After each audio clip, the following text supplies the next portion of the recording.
Welcome to the show. Hi, everybody. Hello, Hi. everybody. Well, Hope you guys enjoyed that. That was cool, right? that was really cool. Sati, honey, so good to see you. We're back. We're back. Back. We're back.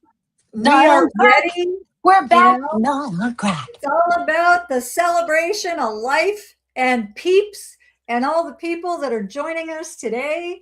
And we are going to have some fun, and we are going to provide some incredible facts, maybe some things about these childhood stories, guys, that you never noticed when you watched them as a kid, or even when you watch them maybe as an adult with your own children. But it's cray cray. Are you ready for it? Is cray cray. Let's say hello to some people. We have peeps because we are multi-streaming. We're on Mindfork, we're on Cosmic Carousel, and we are on Calling All Beings, our cabby friends. I'm a part-time cabber. There's DJ. DJ's backstage. Hey, DJ. He's like, I just saw him pop up. It's so good to see you. Let me know if you want to pop in, DJ. I'm like yelling like he's in the back room. Hey, DJ. Hey, Let me know if you want to DJ. pop in, DJ. Knock on the wall. I'll let you. Hello. I'm in Goofy Land. I'm having a bad ADD day. So brace yourselves, peeps. So I see DJ back there, but he's like in a fog. Do you see? Oh, you don't get to see the backstage people. I see DJ in a fog. Let me know if you want to pop in, DJ. So let me say hello to friends. Let's do it. Ruthie Robles is in the house. Georgie, curious George. How are you doing, Georgers? Georgers, that's my new nickname for you, Georgers. I'm going to just start making up nicknames. Sweetly Morbid Bear was here earlier. You're still watching. And Marcelito. Hi, Marcel. Yes, buddy. Hold on. I wanna turn on some ambience music. We need some ambience. Hold on. Let me see. Before I'm gonna continue to say hello. I just want it to be like, I don't know if you can even hear this. It's low. There we go. Yep. There we go. So Marcel's in the house. You're like romper room. I'm gonna go find people. Rompity stompity. And I see, hold on. I saw DJ, and there's Ruthie again. Ruthie is super hyper. She's going to be all over the place because that's how she rolls. Ruthie is in the right place. Yes, she is. And there is DJ, my friend, calling all beings. So good to see you. And I hope you guys enjoyed. I'm going to keep saying hello as people pop in. I hope you guys enjoyed that video because those are the stories. I'm sorry, what were you going to say? Yes. I would also like to say hello to Richard and to Sharon. Where did Richard go? Well, thank you guys for being here. So excited. Miss you. Hold on, I'm trying to find them. I'm having issues today. Brain issues. That's why I study the brain. And I was thinking as we were prepping for this. Yes. Oh, there we go. Is that Sharon? Sharon! Wanderer or Boundless Love. So good to see you. And I saw Richard earlier, and now I can't find him. Richard, say hi again so I can say hi. Anyway, Richard. But I was thinking about, I've been thinking about the brain so much. We had those sessions that we talked about, like how we're being peppered with messaging, right? In all kinds of hidden, little things that kind of play with your head. And this also fits so well because there's Richard. Yes, I'll pop. This fits so well because this is about programming. This show is really about programming. We never think about, good to see you, Richard. We don't think about enough of what we consume and what it's doing on a long term, right? It's like when it's actually being embedded in your head, especially as children. La wifey, she's one of our, oh my gosh, she's one of our Cabby mods, just like Ruthie. So good to see you, La wifey. So good to see you. Thank you for being here. So we've been programmed for a long time, haven't we? Oh, we surely have. It's been a really, really long time. For a couple of thousand years, it's been going. But since the JFK assassination, that's when we really got hit and were taken down into a different path, which everybody was used to being on. It's like a totally different place in the universe at this stage in time. Yeah, it's and I would say that it goes actually back to 47 and back to when the CIA was created. And we loop it back to the UFO, the UFO era at the time. Hi, Darkest Side is in the house. Hold on. I'm going to continue to say hello to people. I like Zen music. I need Zen. I need more Zen in my life. Sounds like a movie line. It's like, I need more, I can't remember. It's from The Holiday. So good to see you. Oh my God, we got more friends. That's me. Lulu, what a cute picture. Hello, I love it. Picture. Oh my gosh, Lulu Bell, you always have the greatest icons for yourself. Yes. I love it. Welcome in. Come in. So we're going to be going through 8 stories today. And this is actually just an announcement. This is a series. So we're going to be announcing later the next episode. So if you did not see your favorite story covered today, don't worry. There might be an opportunity.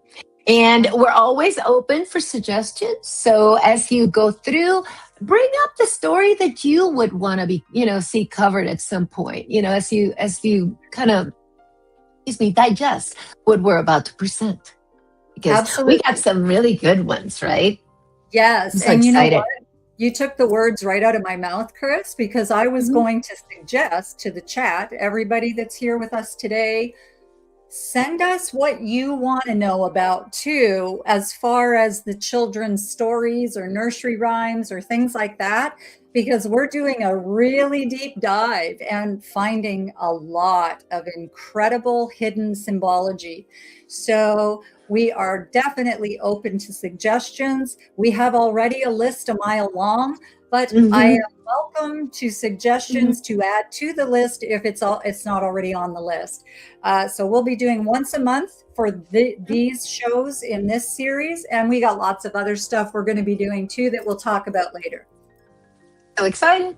I'm so excited. And we're doing Calling All Beings now. This is a great time because I'm seeing a lot of collaboration. I don't know about you. I think it's a year of karma. So I'm feeling good. I'm starting to feel like the pendulum is swinging. It's like, Yeah. things need to kind of stabilize. And Ruthie immediately, she's got Beauty and the Beast, one of my favorite. That's going to definitely make it to the list because we have a lot, we have some others like that. We got a lot of Disney in the next episode. So, Yes. okay. So, without further ado, should we get started, darling? Do we want to start with our first? Let's do it. Take you guys to Red. I love Red. Red's got attitude. Red is awesome. Every time I think of this, I think of that song. Hey there, little Red Riding Hood. You sure are looking good. You're everything a big bad wolf could want. Wow. And here you get music and you get singing, impromptu singing and dancing. I tried to lip sync, but I had no idea what she was about to say. So my lip sync, I would have probably been sashayed away if RuPaul was here. But it's going to be my first RuPaul drop because I'm obsessed with RuPaul. So let's get going. So our Sati will be presenting. We're going to take turns presenting our lovely stories. And to present Little Red is Sati. Da, da, da, da, da, da. Hey there, Eric. Nice to see you. Thank you for being here. Is that your Eric? Yep, it's Eric. Eric! You're Eric. Like you belong to Sati. I didn't mean it that way. Go ahead. No, that's all right. It's all good. Okay, so you guys see the beautiful image we have here. We've got the different symbology. So I'm going to read what I need to read. I'm going to share with you the positive things that are takeaways of this story. And then I'm getting into the hidden symbology of this story and things that maybe you did not notice. So this story is actually an ancient European oral folk tale passed down for centuries before being written down by Charles Perrault in the 1600s and the Brothers Grimm then in the 1800s. This story has evolved over hundreds of years, and its layers of meaning are so very deep and close to the bone. So there is a great deal of hidden wisdom throughout this story, as well as in many incredible warning signs. So the positive messaging that I think is coming out of this story, at its core, Little Red Riding Hood was designed as a classic cautionary tale to teach children, especially young girls, vital life skills. So the importance of intuition and vigilance comes into play here as well, where Red Riding Hood's biggest mistake is being too trusting. That's my mistake in life too. I'm an empath, always very trusting. So she stops to chat with the wolf and gives away her destination, doesn't she? So the story serves as a powerful reminder to pay attention to your gut, your intuition. I talk about this all the time, guys. Plug into your intuition. It's the biggest brain in your body. And so we recognize in this the red flags if we pay attention to our gut and intuition, and understand that not everyone who speaks kindly to you has good intention, right? We really, especially in today, like what we're going through now, we've got to be very, very head on a swivel, conscientious and cognizant of our surroundings. So we have the value, though, of parental wisdom in this story. And the story kicks off with Red's mother explicitly telling her to stay on the path and not to wander into the woods. The narrative proves that parental rules aren't actually meant to restrict your freedom, but to protect children from dangers that they aren't yet mature enough to handle. The power of community and protection we see coming up in this show. And in the Incredible Grimm's version, Red is not entirely hopeless. She is ultimately saved by the woodcutter, or the huntsman, and it highlights the comforting message that when vulnerable members of a community are targeted by predators, protective figures will step forward to restore justice and safety. I also like to think of it as maybe the woodcutter and huntsman in this story was her guardian angel. And because we all have angels and guides that protect us too. So that's kind of my takeaway, the angels and guides. And we come to, we must all as humans, and it shows in this story, we must learn from our mistakes, because we don't learn, grow, and evolve if we don't learn from when we've fallen on our face or done something that wasn't really in alignment. So after being rescued from the wolf's belly, Red Riding Hood famously declares that she will never wander off the path again. And it's a wonderful lesson in accountability and personal growth, showing that even a traumatic event can be flipped into lifelong wisdom. So that's the positive take, guys, on this incredible story. Pay attention to some of the hidden symbology angles of this that I found in my watching of this movie and in my research.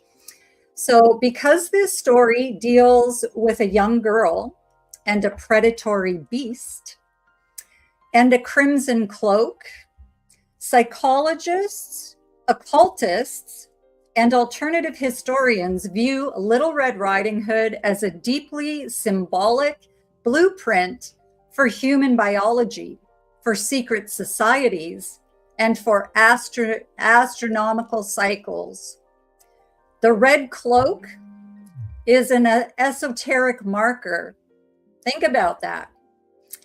In occult and alchemical symbology, the color red is incredibly potent. Theorists and psychologists like Carl Jung point out that the crimson hood represents the onset of puberty, menstruation, and the transition from childhood innocence to fertile womanhood. Esoterically, the red cloak is also viewed as a marker for a chosen initiate, someone marked out of the rest of the mundane world to undergo a severe spiritual test. Well, some of us know about these tests because some of us were born with a bullseye on our back and have been targeted individuals our whole lives. And so that really hit home for me when I read that and saw that in my research. We also have the wolf as a devouring ego. So as many of you that have listened to me before, you know that my definition of ego is edging God out. So this is where what we see within the wolf, okay? Or the beast within. We can look at it that way. So in hidden symbology, the big bad wolf isn't just a literal animal. He represents the raw, animalistic, predatory nature of the human shadow. He is the ultimate deceiver, and he uses speech, logic, and a physical disguise, grandma's clothing, to mask his true predatory intent. Theorists view this as a warning about the hidden wolves in sheep's clothing. I think we all know some of these people or have come across them in our lives, who run societal institutions, and they're hiding their destructive appetites behind masks of respectability. We also have the solar eclipse metaphor in this story. Mythologists offer a fascinating astronomical interpretation, with Red Riding Hood representing the sun, bright, warm, and dressed in red and gold, while the wolf represents darkness or a solar eclipse. The wolf swallowing Red Riding Hood is the ancient explanation for the sun disappearing into the mouth of darkness, and the woodcutter cutting the wolf open to release her represents the dawn of a new day or the return to light, right? We can return to the light after we go through the dark night of the soul, the shadow. And then lastly, we have in this movie the ritualistic death and then rebirth. So that's important. Being swallowed alive by the wolf and then emerging completely unharmed is heavily analyzed by esoteric researchers as a classic mystery school initiation ritual. In ancient secret societies, an initiate had to symbolically die, be consumed by darkness, the grave, or a beast, and spend time in total isolation before being reborn into a higher state of consciousness. Well, this is what we're all striving for, right? Mhm. Like that. So Red goes into the wolf as a naive child, but emerges with her eyes wide opened to the dangers of the world. For me personally, it's kind of wild to think that this simple story told to keep children from wandering into the woods actually carries the weight of ancient human psychology and solar myths. And that is what I have for Little Red Riding Hood. That is a trip. Like, this makes me want to learn more about. This is a Brothers Grimm, also, right? Yes. Yeah, Yep. Brothers Grimm is going to be all over. You Yes. know, lots of these stories, but it's so interesting because there's definitely that programming of guilt trip, right? You went against your mother's wishes, and that is ego, and you're wearing the red cape, which the red cape is got, all kinds of occult, references, and so it cracks me up to see how much planning, in my opinion, went to all these stories as they were being written, because this is for kids. He got swallowed by a wolf. Okay, I know it was different times, right? It's different times. But still, it's like, there's kids saw these stories. I went to see The Godfather at age 6. That's just different times. My parents took me. But still, it's like, these are the kids' tales, and you'll see this all over. We're going to talk about Snow White here in a few minutes. And it's like the same thing. It's like, from young archetypes being represented to, you're going to see a lot of subconscious references, right? People that, where do they go when they go to sleep? And they're not, and not in this world, So oh my God, what a surprise. Rich New Design is here. And when I go way back, and he's actually the author of Mind Fork, Wheel of Topics. That song is this guy right here. And yes, so it's so good to see you, my friend. So it supports the patriarchy. You need a big, strong man with an axe to save the day. Exactly. From the savior themes, there's always the innocent have to be saved by somebody else. Although some Hansel and Gretel is a little bit of an exception, and when we get there, we're going to talk about those guys. But I can't get over the fact that the wolf ate the girl, and that the hunter got her out. It's like, yeah, were kids ready for this? Obviously not. So hold on, Ben has something. And if you guys have questions, please put them in all up, or we'd love to bring them up. Benny, our friend Benny. Chris, most, if not all, of the nursery rhymes and old stories have a dark history. Exactly, and that's what makes this series so great because you don't like run out of topics, right? Ruthie says, "Yeah, the poor girl, damsel in distress." Who needs the big tough man to save her? The programming of inner misogyny, in my opinion, absolutely. That's why I was actually surprised at Hansel and Gretel. When we get to Hansel and Gretel, that one is in I would love, I want to kind of go deeper on that one. I haven't had time, but it's like there's something about that story that's different. But I love this story. Yes. Yeah. Anybody? Yeah. And anything else you got on this? I mean, the bed. I love the bed vulnerability turned into a trap. Right? Bed's a trap.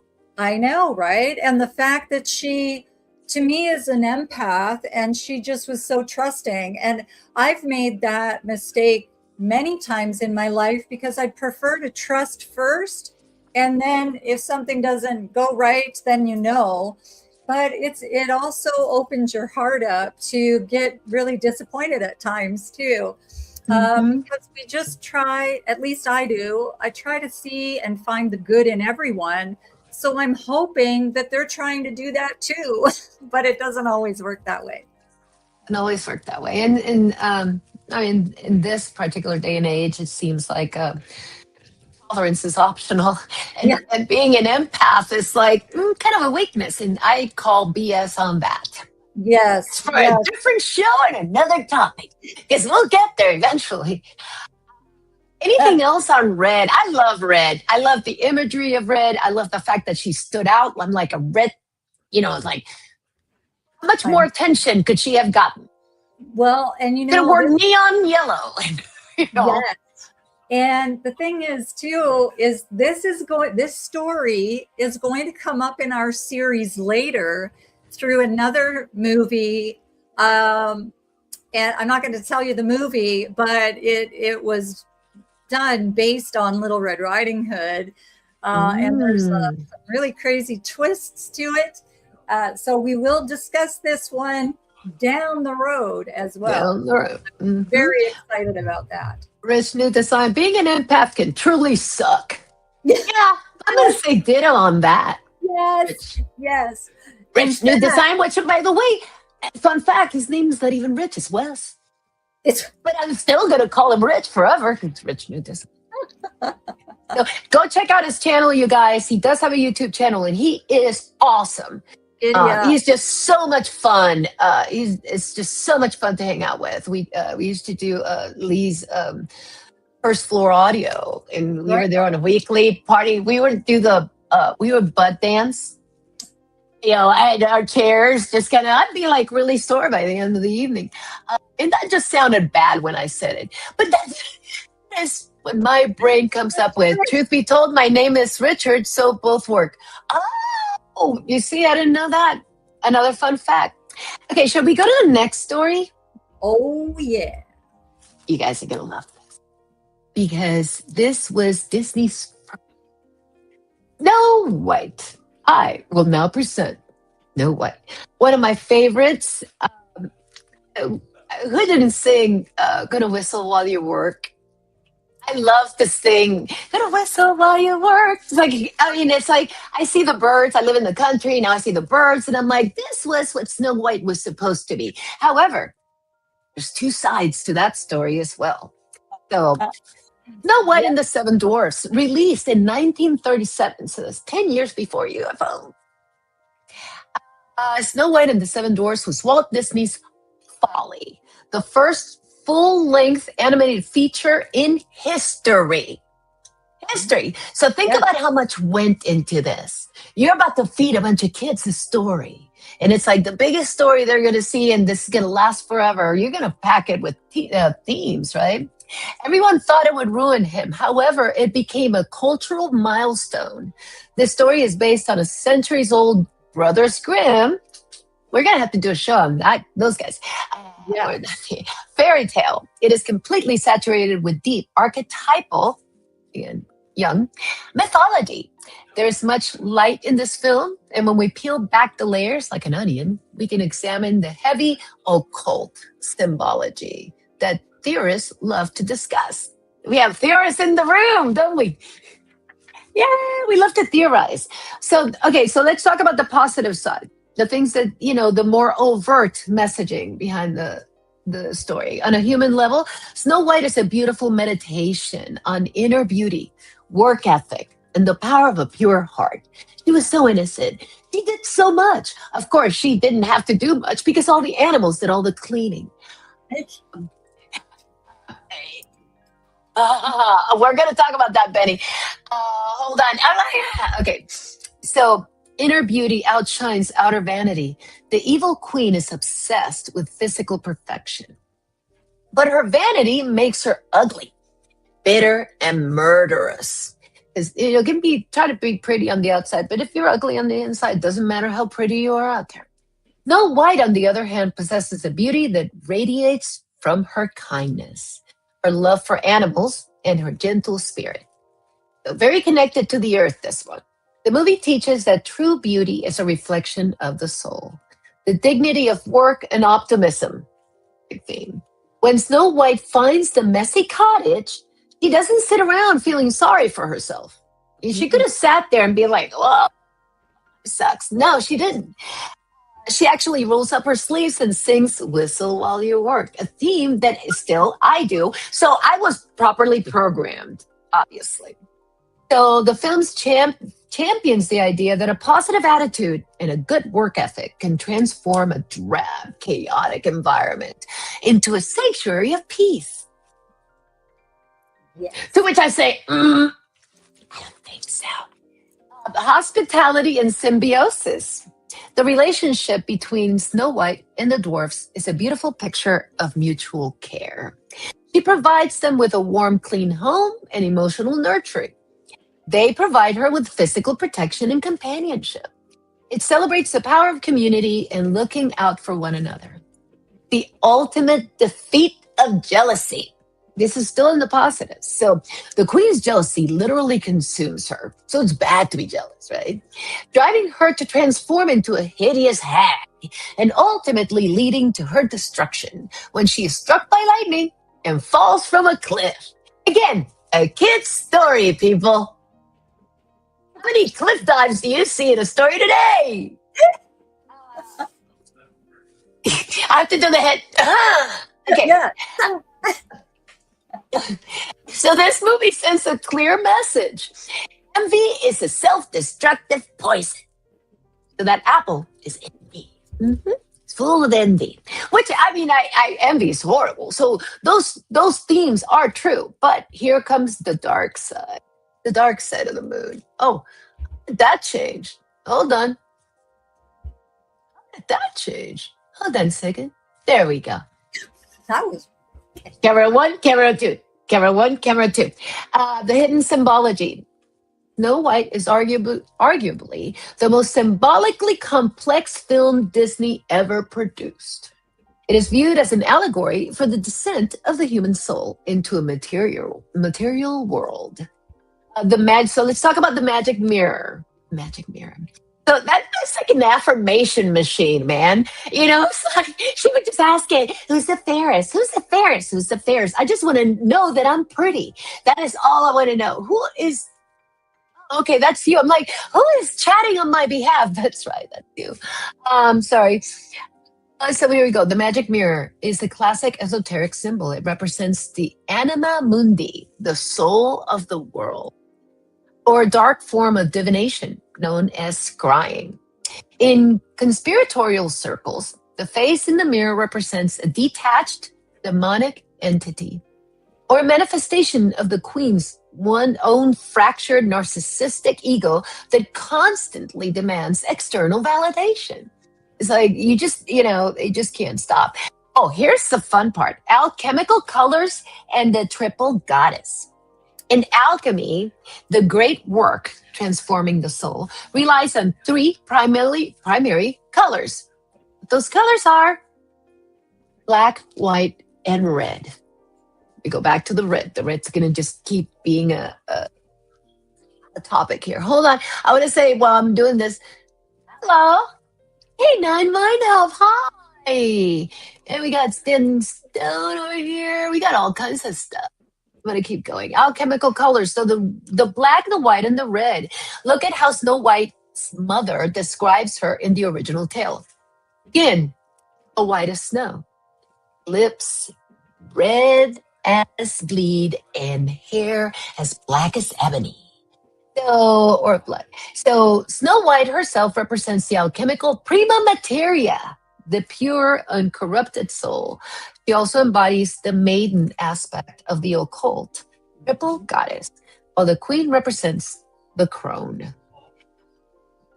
I mean, well, I want Sati. We can talk about that when I'm done here because I want to hear a little bit more about that as well because you're a little bit more familiar with that. So, the famous seven dwarfs, the number seven, you guys.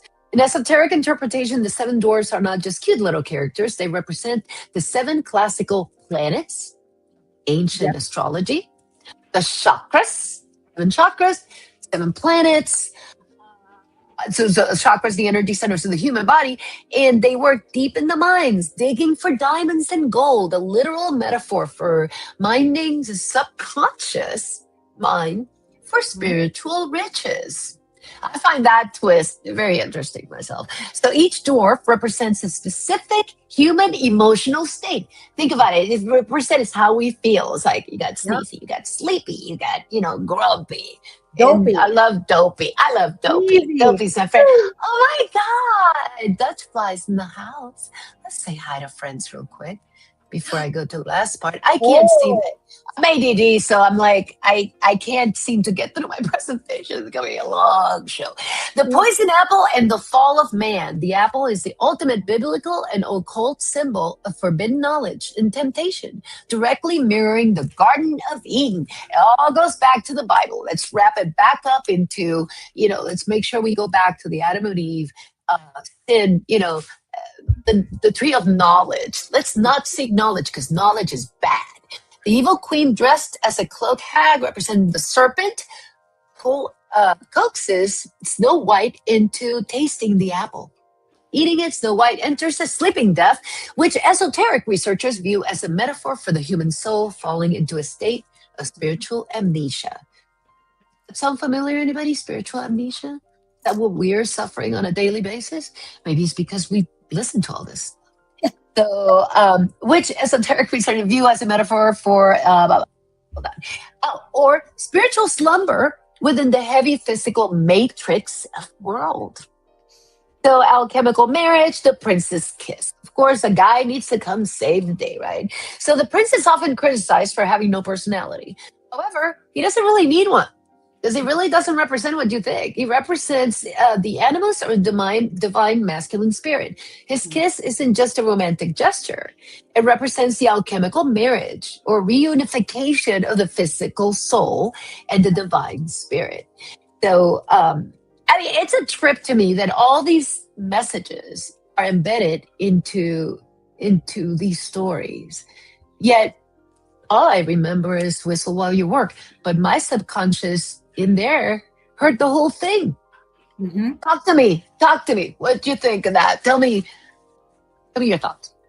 Well, I think there's a lot in this, and it's really incredible the programming and manipulation that we received from the times that we were born, because we couldn't control our family. We couldn't control our teachers. We couldn't control our ministers or priests or bishops or whatever for religion. And because of that, a lot of stuff goes into that brain. And we don't realize it when we're watching these movies as children. We're just like, oh, we're excited because why? Because we're still operating out of our inner child center. And many people have forgotten about that and lost it. It's something that I talk about often, the importance of holding on to that inner child within you and playing with her or him. And this is just so important. There's a lot of alchemy happening in this movie as well. I'm all about alchemy and alchemizing anything, creating air, creating fire, the water. You can take the elements and you can alchemize them. We, as divine beings, have these abilities if we just would use them to our benefit as opposed to using them against us for not so good things. But when I do and play with the elements and I am working with alchemy, I am just having fun. I'm flowing in the fun.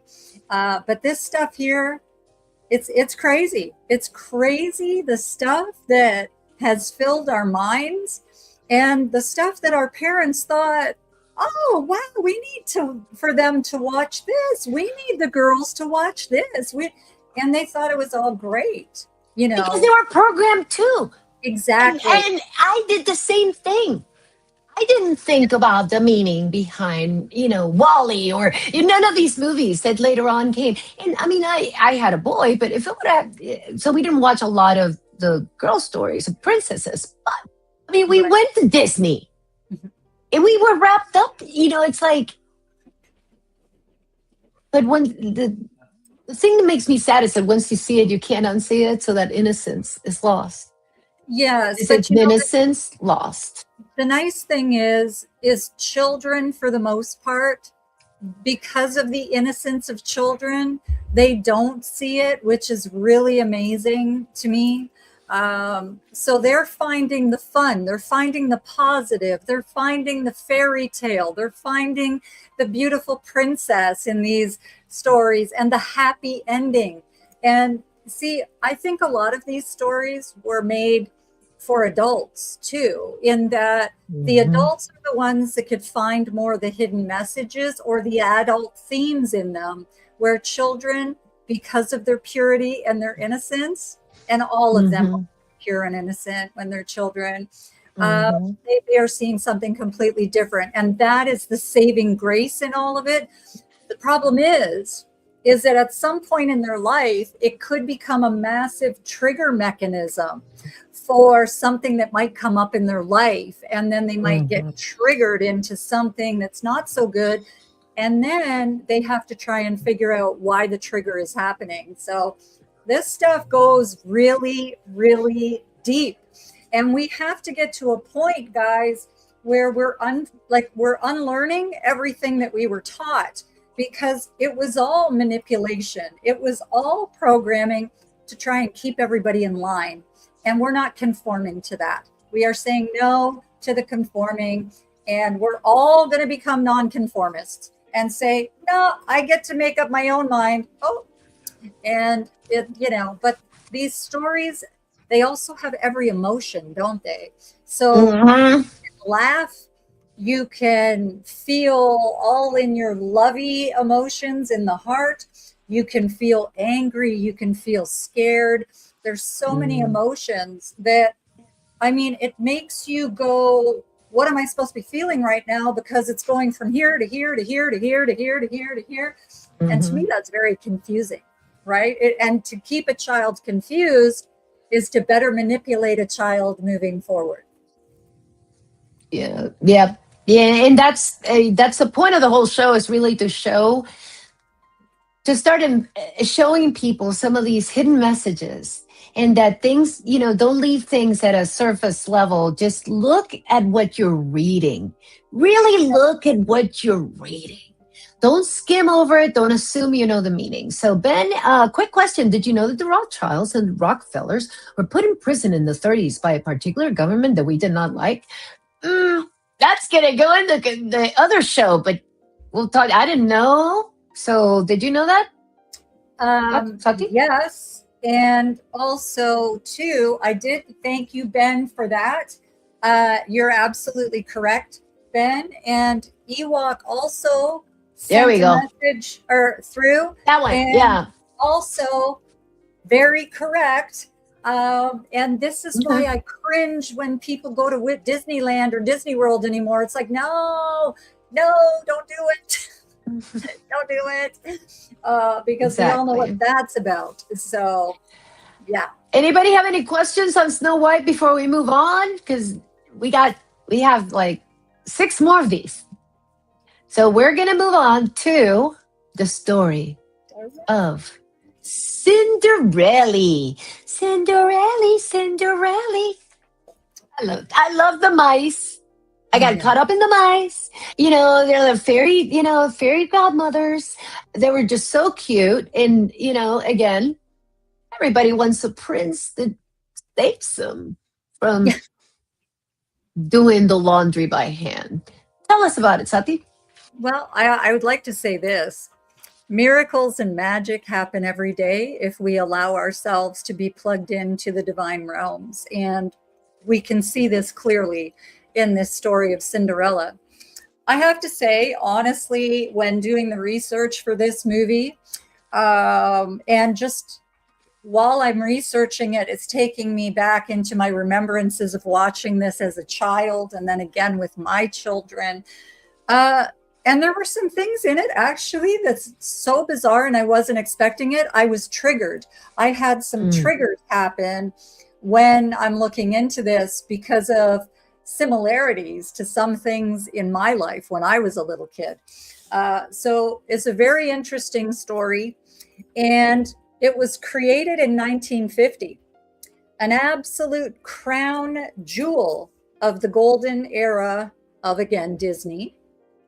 This particular movie actually saved Disney Studios from bankruptcy. Many people don't know that. I didn't know that until I did the research. On the surface, it's a rags to riches story. And when we look beneath the glass slippers and the pumpkin coaches, we see a powerful psychological message matched with some very deep esoteric and alchemical, again, themes. So the positive takeaways for me in this, yes, DJ, sounds great. I'm in. Okay, so I'm sorry, guys, getting back to this. The positive messages in this movie. Many people see Cinderella as a woman that needs to be saved. However, I choose to see the survivor in her because we're all better off if we choose survivorship or hood over victimhood or victimship. We don't want that. So that is a really awesome thing. And she has such internal strength that we see from the start of this and how that starts shifting and spiraling into something else, much stronger, much more able person. So we see resilience and grace under fire. Cinderella is subjected to psychological abuse, emotional neglect, and forced labor by her step family. Yet she refuses to let their cruelty turn her bitter and cruel. Her true magic is her emotional resilience, and she protects her inner peace and dignity despite the toxic environment that she has to live in. You know, it was all good until her dad passed away, and then after he died, the stepmother and sisters became highly wicked, right? So we also have kindness as a radical act. In a world that treats Cinderella like dirt, she chooses to be kind, not just to humans, but to the vulnerable mice and birds that surround her. This is what, like, animals are so great, right? We can get so much from them. I love it. They feed you their energy. Go ahead. Absolutely. And also, I think this movie teaches that kindness isn't actually a weakness. It builds a community of loyal friends who ultimately end up helping save her. The power of hope and manifestation can be seen through this movie. The famous song, "A dream is a wish your heart makes." Mm-hmm. It's catchy. And it's a profound message about maintaining your vision. It tells the viewer that no matter how dark the present moment is, holding on to your dreams keeps your spirit alive until the timing is right for the change. And of course, we see karma and divine justice. The Grand Duke and the King represent a system of ultimate accountability. In the end, the glass slipper fits perfectly, providing that truth can never be hidden. We operate on truth, guys. You can never go wrong. Okay, that's a really important part of this story, in my opinion, and I try to live my life that all the time. So the glass slipper fitting perfectly, proving that the truth cannot be hidden by the lies or the locked doors. The Step family's attempts to manipulate reality completely backfires on them, which I love. I loved it as a kid. I love it as an adult. And now we're heading into the hidden symbology angles. So Disney's animators seem to heavily rely on classic esoteric symbolism for pretty much every movie they ever did. For researchers of the occult and secret societies, Cinderella is a textbook story of spiritual illumination. The fairy godmother as the Gnostic Sophia. I'm sure some of you know about Sophia. My cosmic name is Sati Sophia Eloraya. So this is part of the Sophia lineage or divine architect. In esoteric traditions, the fairy godmother represents the concept of Sophia, which is divine wisdom, or a spiritual guide who intervenes when the initiate reaches their lowest point, like when Cinderella is crying under the willow tree. The magic words, bippity boppity boo. I love bippity boppity boo. Bippity boppity boo. I love it. They're often viewed by theorists as a playful, linguistic line for ancient, Kabbalistic, or magical incantations used to alter the physical material of the world. The alchemy of the pumpkin and glass in this movie is the ancient practice of turning base metal, so here we go into our alchemizing, metal into gold as a metaphor for transforming the human soul. Cinderella undergoes a literal alchemical transformation. The pumpkin, an earthy, common vegetable, is elevated into a golden carriage. Her ragged clothes are transformed into a gown of pure light.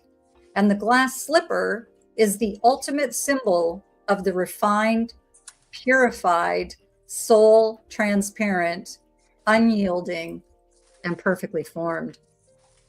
The midnight deadline and Saturnian. Why midnight? We might have asked. There's got to be a purpose behind it. Well, here we go, because in astrology and occult symbolism, midnight represents the changing of the guards, the boundary between the conscious and the unconscious world, and the domain of Saturn, the Lord of time, the Lord of restrictions, and the Lord of karma. Cinderella is allowed to experience the higher spiritual realm. The ball was that. But she must return to the material world, which is the ashes. And when the clock strikes 12, symbolizing the temporary nature of spiritual ecstasies before full initiation is complete. So you got to take care of it before the clock strikes 12, or else. Or else. And then we have Lucifer the cat in this movie. Ooh, I forgot about the cat. Yes. So you don't have to look too far for hidden names here. The stepmother's wicked, sleek black cat is literally named Lucifer. In conspiratorial interpretations, the cat represents the ever watchful eye of the adversary, constantly trying to trap the Uh-oh. birds and mice. She frozen? Oh, what? Can you hear me? Can you hear me? Sorry, I was frozen. Go ahead. Yes, I didn't sorry, know you. I thought you were frozen. It was me. Go ahead. Sorry. Okay, where was I? Lucifer the cat. Yes, so constantly trying, the Lucifer the cat was constantly trying to trap the birds and the mice. And of course, they signify the innocent, pure souls, don't they? As many animals do. And keeping Cinderella bound to her earthly servitude, because they can't have her spiraling it up and stepping into her full consciousness and divinity, because then she'd see through it and then they wouldn't have a slave anymore for doing all the house chores and everything. So it's incredible to me how a film that brought so much joy to our childhoods can carry such deep, mysterious layers when we look back at this with adult eyes. And that's my take on the Cinderella hidden symbology. It is. It's such a wild story because it's got so many, so many meanings, so many deep meanings. Like and this is something that you see over and over again. The pumpkin coach being a magic under condition. There's always a condition, Yes. So if you go do bad stuff out there, it does not come for free, guys. So that there's conditions. There's karma. If you throw it out there, it'll come back to get you. So you got to be really careful how you use power out there, because it doesn't come for free. There's always a price to be paid, and that's going to be in a lot of these movies. Absolutely. The fact that there's a condition.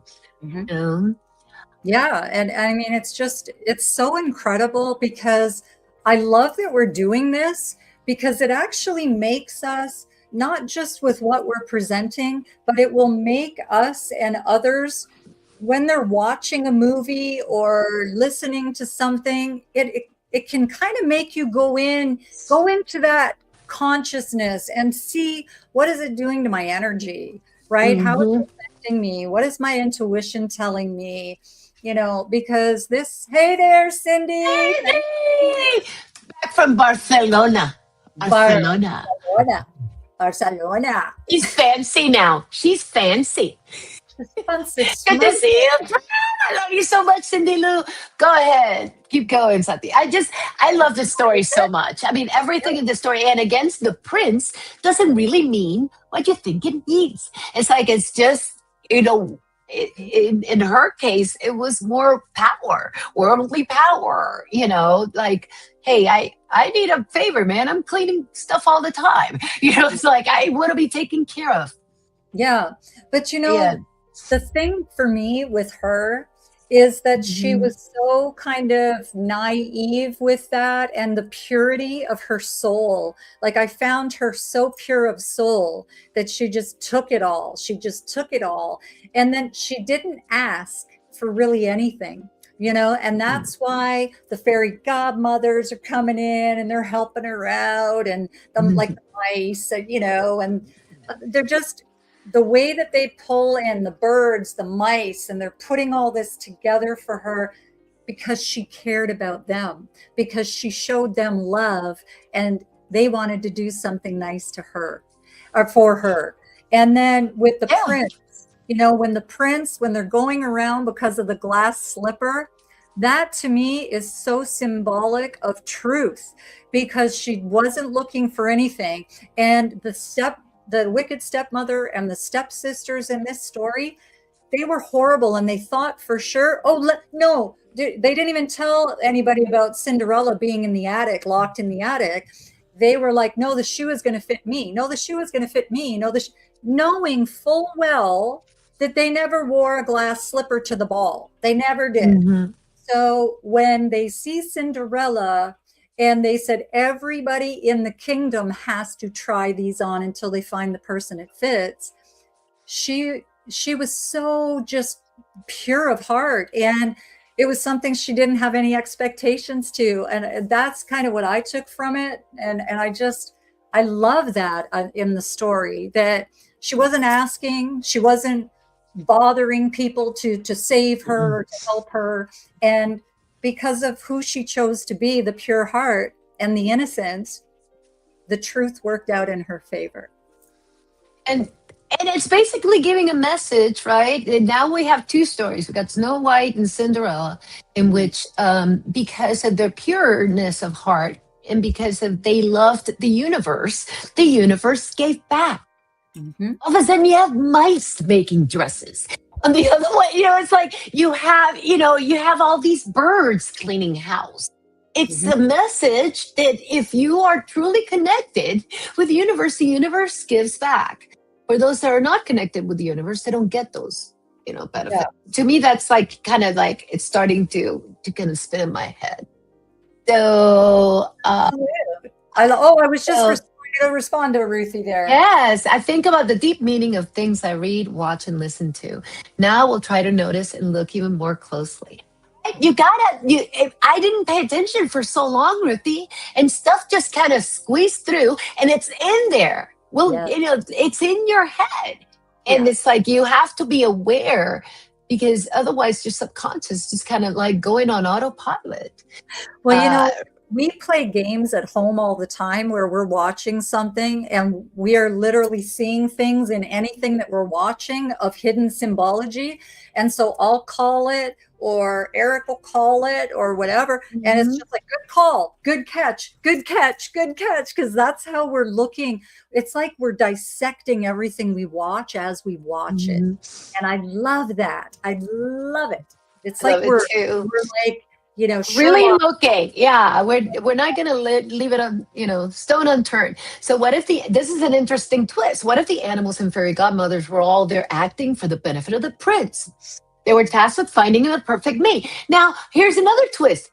If both the prince and Cinderella were pure of heart, then they were both in the same realm. Therefore, the universe helped both of them bring them together. The universe was playing the role behind the scenes and nobody really understood. The animals and the fairy godmothers are the universe taking that journey to where it should go. My head exploded. Well, can I just comment? It doesn't take much. Please do. What I'd like to say, the opposite to that. Now, can you please put that back up? This one. Yeah, Rich. What I'd like to say is, what we could also look at that in hidden symbology or the darker side as if they were her handlers. Oh man, now we're going. I know there was handlers that brought them together because the power needed to be at the royal palace. We could go in so many directions, but that is a good point. Hold on. Rich. That's awesome. Mind help. The rescue mutts and animals here must have their energy mixed up as they make a mess, not clean up. I would like to borrow the bluebirds for a weekend cleaning time. LOL, the signs are always there. Yes, they are. You're so right. Captain Harris is in the house. Captain Harris. Mwah. So good to see you, Captain Harris. And Eric, awareness is essential. Neuro-linguistic programming is a way. I don't know why I have to do the deep voice for Eric. I don't know if Eric has that deep voice. Disgusting. So it's a way to essentially hypnotize, used by politicians, salespeople, crooks to sway decisions and objections. Absolutely. In a world where the mind can be molded versus so many different ways, right? Got social media. Okay, ultra program. I mean, take your pick. The mind is the end game. So, okay. Shall we move on to our next story? Any other questions? Did we miss anybody? No. I think we're caught up, right? I'm trying to keep on it with the chat. So I think if we miss you guys, we love you. I'm ADD and poor Sati doesn't like to be, she's not technical and I'm ADD, so we're in trouble today. I get the pleasure of presenting this little nugget. Gretel. Talk about creepy stories for children. Okay, I will be presenting Hansel and Gretel. This story is an absolute masterstroke. Much like Red Riding Hood, I have to do this is much like Red Riding Hood. This story is too brutal, ancient, Germanic oral tale popularized by the Brothers Grimm. We got to do an entire show on the Brothers Grimm. Really, seriously. Yep. Like A Night with the Brothers Grimm. Yep. It was born during the Great Famine. So you're going to see famine all over this puppy of Europe in the 14th century, which explains why the story is so heavily obsessed with food, survival, abandonment, and even cannibalism. Yes, because children's stories and cannibalism go like peanut butter and jelly. There seems to be an incredible strength within these two siblings. And then on the other side of this, there's a deep, dark, occult symbology of the gingerbread. The positive messaging. And this is where Ruthie Robles is going to love this one, because this one, the girl is a savior. It's a positive messaging. Hansel and Gretel is one of the most empowering fairy tales ever told, because the children receive zero help, from adults or magic. They survive purely on their own merit, and they get really clever. Ingenuity and resourcefulness. Hansel. Is it Hansel? Hansel. Hansel. Hansel. And Gretel. It sounds like what's his name? The Zoolander. Hansel. Hansel and Gretel, sorry. Hansel is incredibly clever. He came up, he overhears the parents' plans. So in this story, the parents are going to abandon the children, you guys. Mm-hmm. So talk about putting a fear of God in, people's head. Hold on, Julia. Hold on, let's say, oh my God, we have somebody from Sicily. Yes. Here. Julia Fassanisi. 104. Hello from Sicily. It's so good to see you. Former Boston, Massachusetts. A great smart show. Came from what is known today as abuse, verbal, and mental. I am so sorry, sweetie. But obviously, we see stories like this all the time now. And it's just so heartbreaking, because what you do to children stays forever. Just forever. Why? It's like, mess with your own freaking heads. Don't mess with the innocence. Boom. And Julia also said here in Cinderella, the attic was magical to me. Me too, because it was like a safe space for her. And we can turn that into it when we go through things when we're children that are not so positive. So we can try to have our own safe space. Thank you, Julia. I love your comments. We're so glad you're here. I can't believe we're being seen in Italy. That's cool. Usually we get that with Oliviero, but it's like middle of the night. So it's probably middle of the night for you, Julia. Okay, so back to Hansel. So he hears that they're going to get abandoned. He gathers the white pebbles, which gleam in the moonlight. How clever is that? I would not have thought that, to leave a trail home. It's like they were preparing the kids for, hey, if your parents abandon you, make sure you get those pebbles that gleam in the moonlight. It teaches us to use whatever small tools we have at our disposal to navigate out of our darkest situations. Sibling solidarity and teamwork. This is my favorite one right here. There's no sibling rivalry. They were not fighting over who goes first or whatever. Hansel and Gretel survived because they stuck together. Mm-hmm. They comforted each other when they cried. Think about how a scary story this is. And shared their meager crusts of bread. It's a beautiful message about the power of loyalty, family bonds, and facing overwhelming odds as a united front. Hold on. The transition from victim to victor. This is Ruthie. Gretel saves the day in this one. And think about when this was written. What year was this written? This was in the 14th century. And this is a story of the girl saves the day. So I got to call that one out. Gretel starts out weeping and terrified, but when the chips are down and the witch is about to cook her brother, I know. Gretel taps into her survival instinct. Similar to mothers when they fear that their children are in danger. They'll lift the car, right? So this is what happened to Gretel. She uses the witch's own tricks against her. showing that even the most vulnerable person can find the inner ferocity to defeat their abuser. I like this story. I like this because this is teaching people that they're a lot more powerful than they think. You always think, I could never do that. Yes, you can. Yes, you can.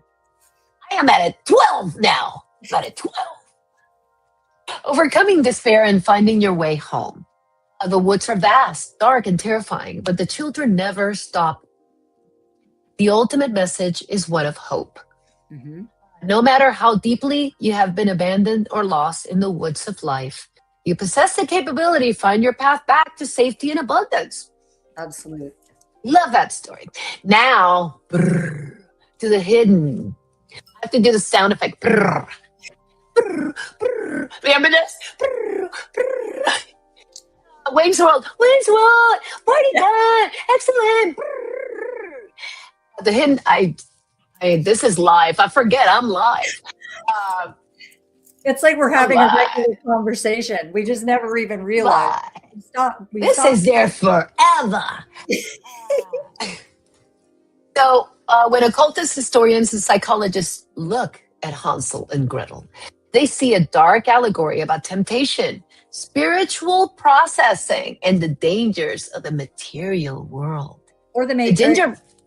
Matrix, yeah, we're going there. The gingerbread house as the material matrix. Esoterically, the gingerbread house made of candy and cake. Candy and cake, not the meat cake.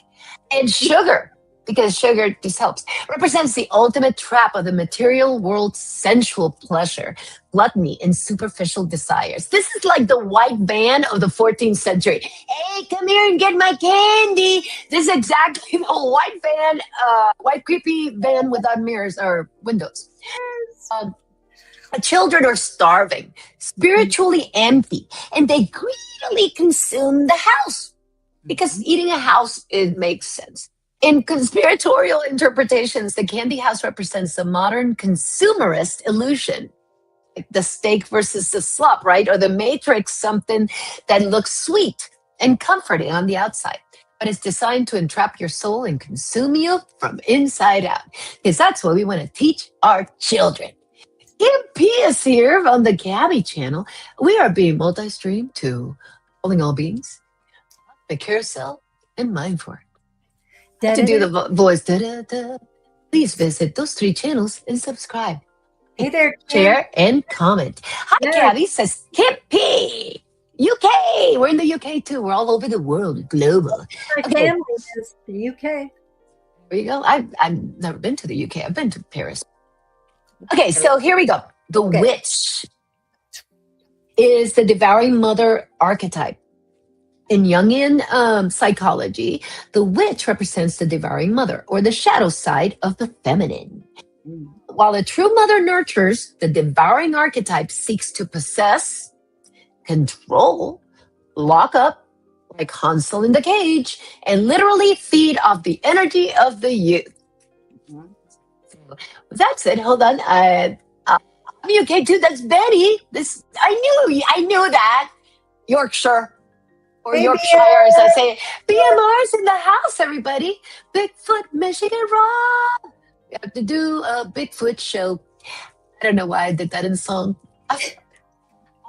So, and then even the pebbles and the breadcrumbs. Okay, so white pebbles versus breadcrumbs. Spiritual knowledge. The contrast between pebbles and breadcrumbs is heavily symbolic. The white pebbles represent permanent, unchanging spiritual truths, or gnosis. They reflect the light of the moon, the divine feminine, intuition, and successfully lead the children home. The breadcrumbs represent transient, earthly material solutions.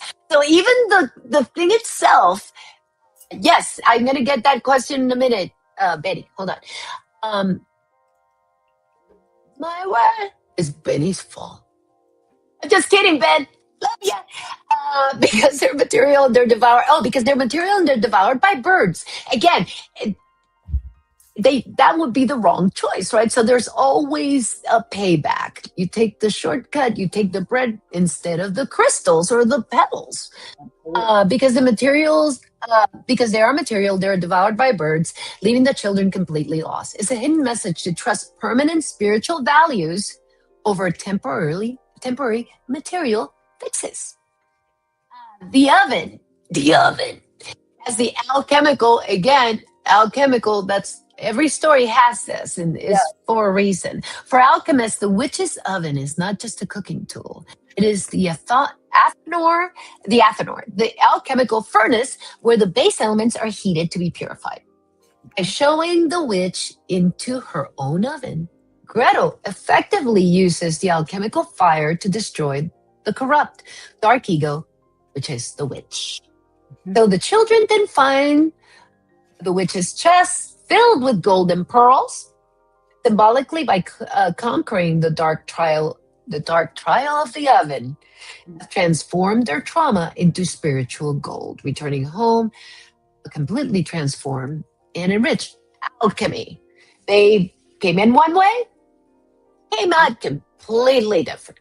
So I love this story for so many reasons because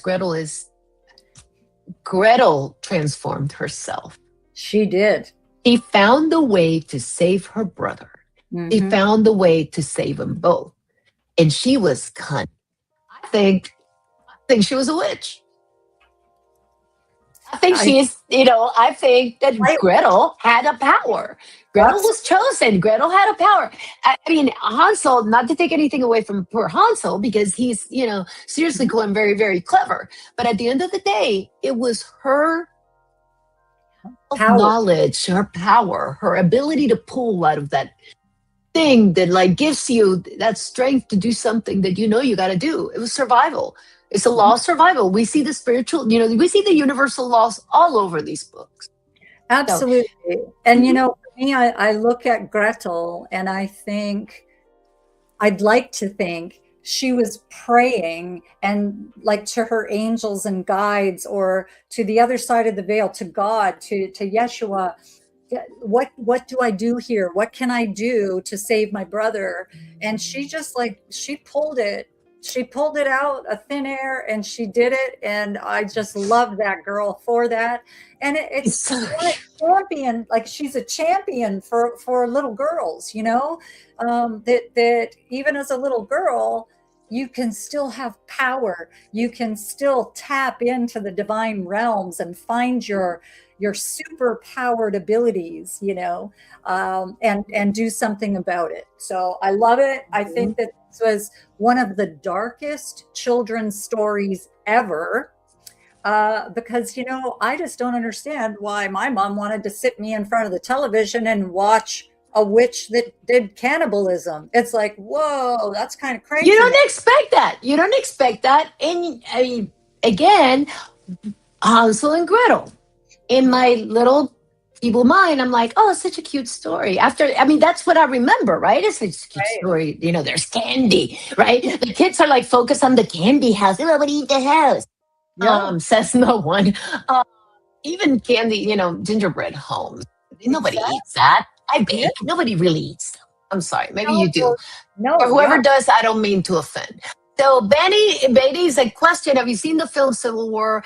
Are they conditioned us the same with Disclosure Day? One of the things that I thought about today as we were talking about these stories is that we do need to look at it. I mean, this holds true for any story, not just children's stories. The movies have been conditioning us for years. They've been preparing us that, aliens are bad. It's Predator. It's terrible. Here, Ruthie, finally speaking. So, as far as Disclosure Day, I haven't seen it yet because I'm here in the country and my husband hasn't been able to get out with me. But when I see it, I'll let you know. But are they trying to condition us again? I wouldn't doubt it. So, Ruthie Robles says, I love this story. Always symbolize going through childhood drama and taking what you learn and make you stronger. Yes. You can't relate with Gretel I can't relate as the older sister of 5 kids and being the protector. I think you mean I can relate with Gretel as the older sister of 5 kids. So you have 5. Wow. You're a family of 5. But great comment, Ruthie. That is awesome. But I was thinking, they always say the way that you grow is through those struggles.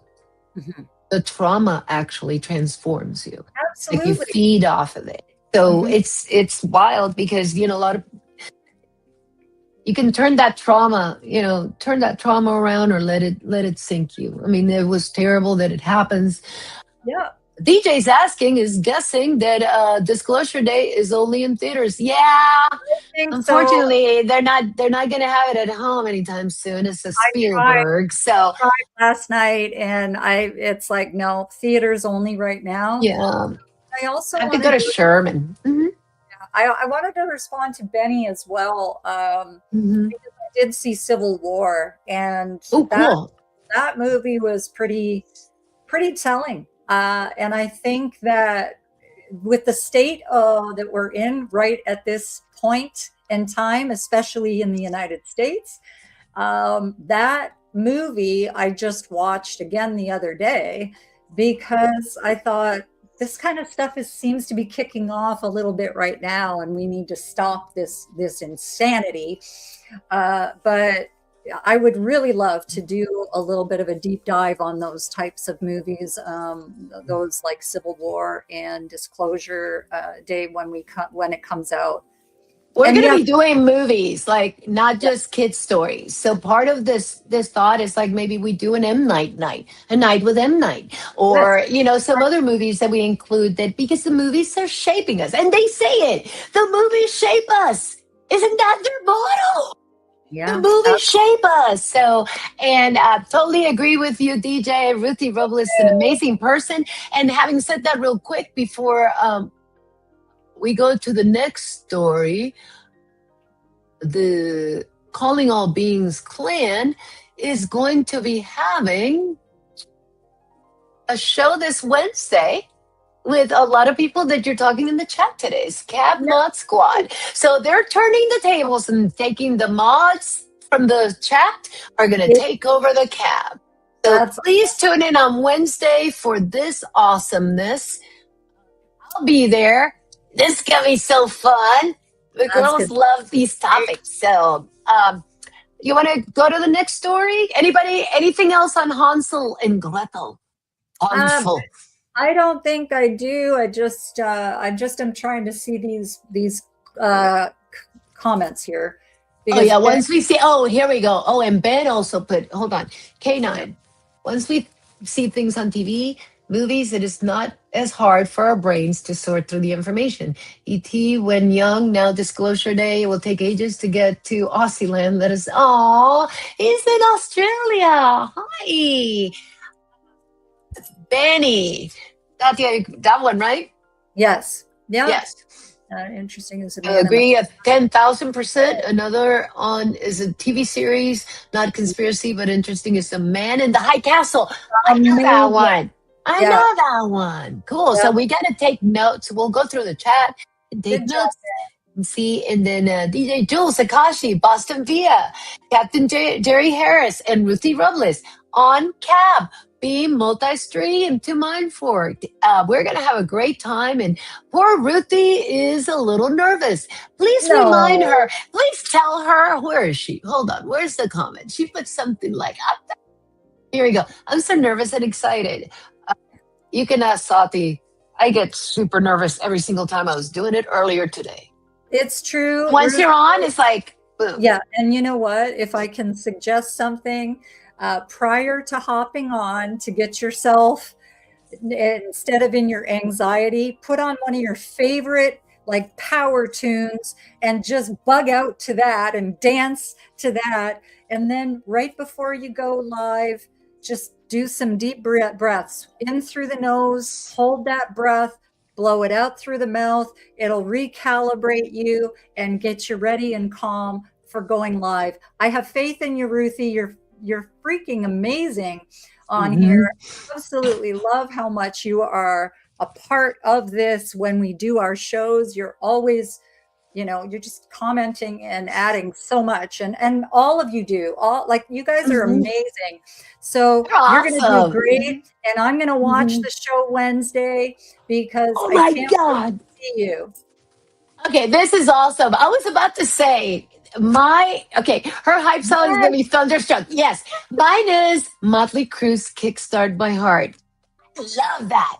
Like, I can just see Tommy Lee just like drumming away, and I'm walking around thinking I'm a badass, pointing at Birds going, yeah, you like me. Um, this is sad. I am live. I keep forgetting. Someone remind me. Okay. Participants will be Jules, Captain Jerry. Okay, he's recapping again. This is because he included some people who are not going to be there. So, participant Jules, Jerry, Bia, and La Wifey. Okay, so it's going to be so good. Okay, so next story is being presented by Ooh, Beauty. One last question from Ben. Chris, speaking of music, have you heard the song Good Citizens? Nope, but I'm going to go check it out. Who sings that? Yeah, who sings that? Give us the info. Tell us a story. I am at a 15 now. Go ahead, Sophie. All right. I was at a 12. I'm at a 15. Go Woo! ahead. Woo! Okay, Sleeping Beauty came out with Disney in 1959. And it was heavily inspired by medieval tapestries. What you can see some of that in the beautiful depiction here on screen, and Gothic art. It was very Gothic, in my opinion. The ultimate romantic fairy tale. However, there is a treasure trove of psychological, historical, and highly conspiratorial interpretations. So the positive aspects of the movie are the power of unconditional love. The true love's kiss. Remember that? Like they talked about the true love's kiss. True love's kiss. Yes. And it had to be true love because it wouldn't make her come out of the coma if it wasn't a true love's kiss. And this is the ultimate force within this movie, actually. And it isn't just about romance. It's a metaphor for how genuine love, devotion, and the purity of heart can break the heaviest of cycles of trauma, depression, or spiritual slumber. The strength of the feminine community. Prince Philip gets a lot of credit, but he would have failed instantly without the three good fairies, Flora, Fauna, and Merryweather. They are the true driving force of the plot of this story. They shield Aurora, who is Sleeping Beauty, if you didn't know. They protect the kingdom, and they literally forge the prince's weapons. So they're badass. They are badass because they are forging metal. Giddy up, alchemy again, alchemy again.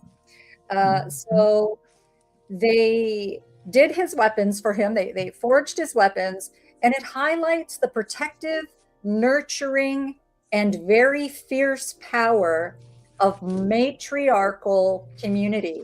It's just amazing. I love how they all kind of came together.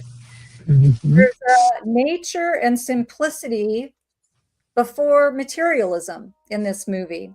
So when Aurora, Sleeping Beauty, is hidden away as Briar Rose, because for those of you that saw the movie, they changed her name, right, to keep her safe. So she grows up in a modest cottage in the woods, and she's deeply connected to the nature and the animals. Despite losing her royal status, she grows up happy, healthy, and very kind and pure. This suggests that true nobility and joy come from within, not from crowns and castles. That I believe wholeheartedly. And we have the shield of virtue that shows up in this movie when Prince Philip goes to face Maleficent. The fairies arm him with the shield of virtue. And here we go again, guys. The sword of truth. So we have truth factor coming in to right all the wrongs, right? Go with truth. You'll never go wrong.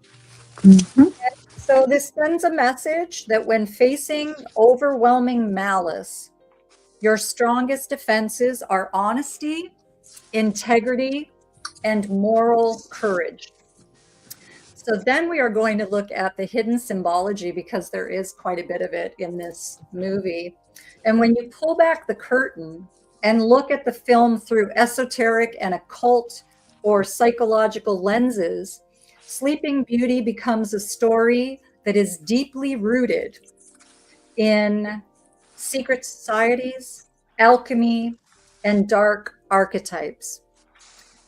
Maleficent, as the left-hand path, or Baphomet, many see her as, conspiracy theorists and occult researchers frequently point to her design. With her prominent horns, her heavy black and purple robes, and her ability to summon all the powers of hell. Her silhouette mirrors Baphomet, or the horned deity often associated with secret societies and the occult. When she transforms into a dragon, she embodies the literal biblical old serpent.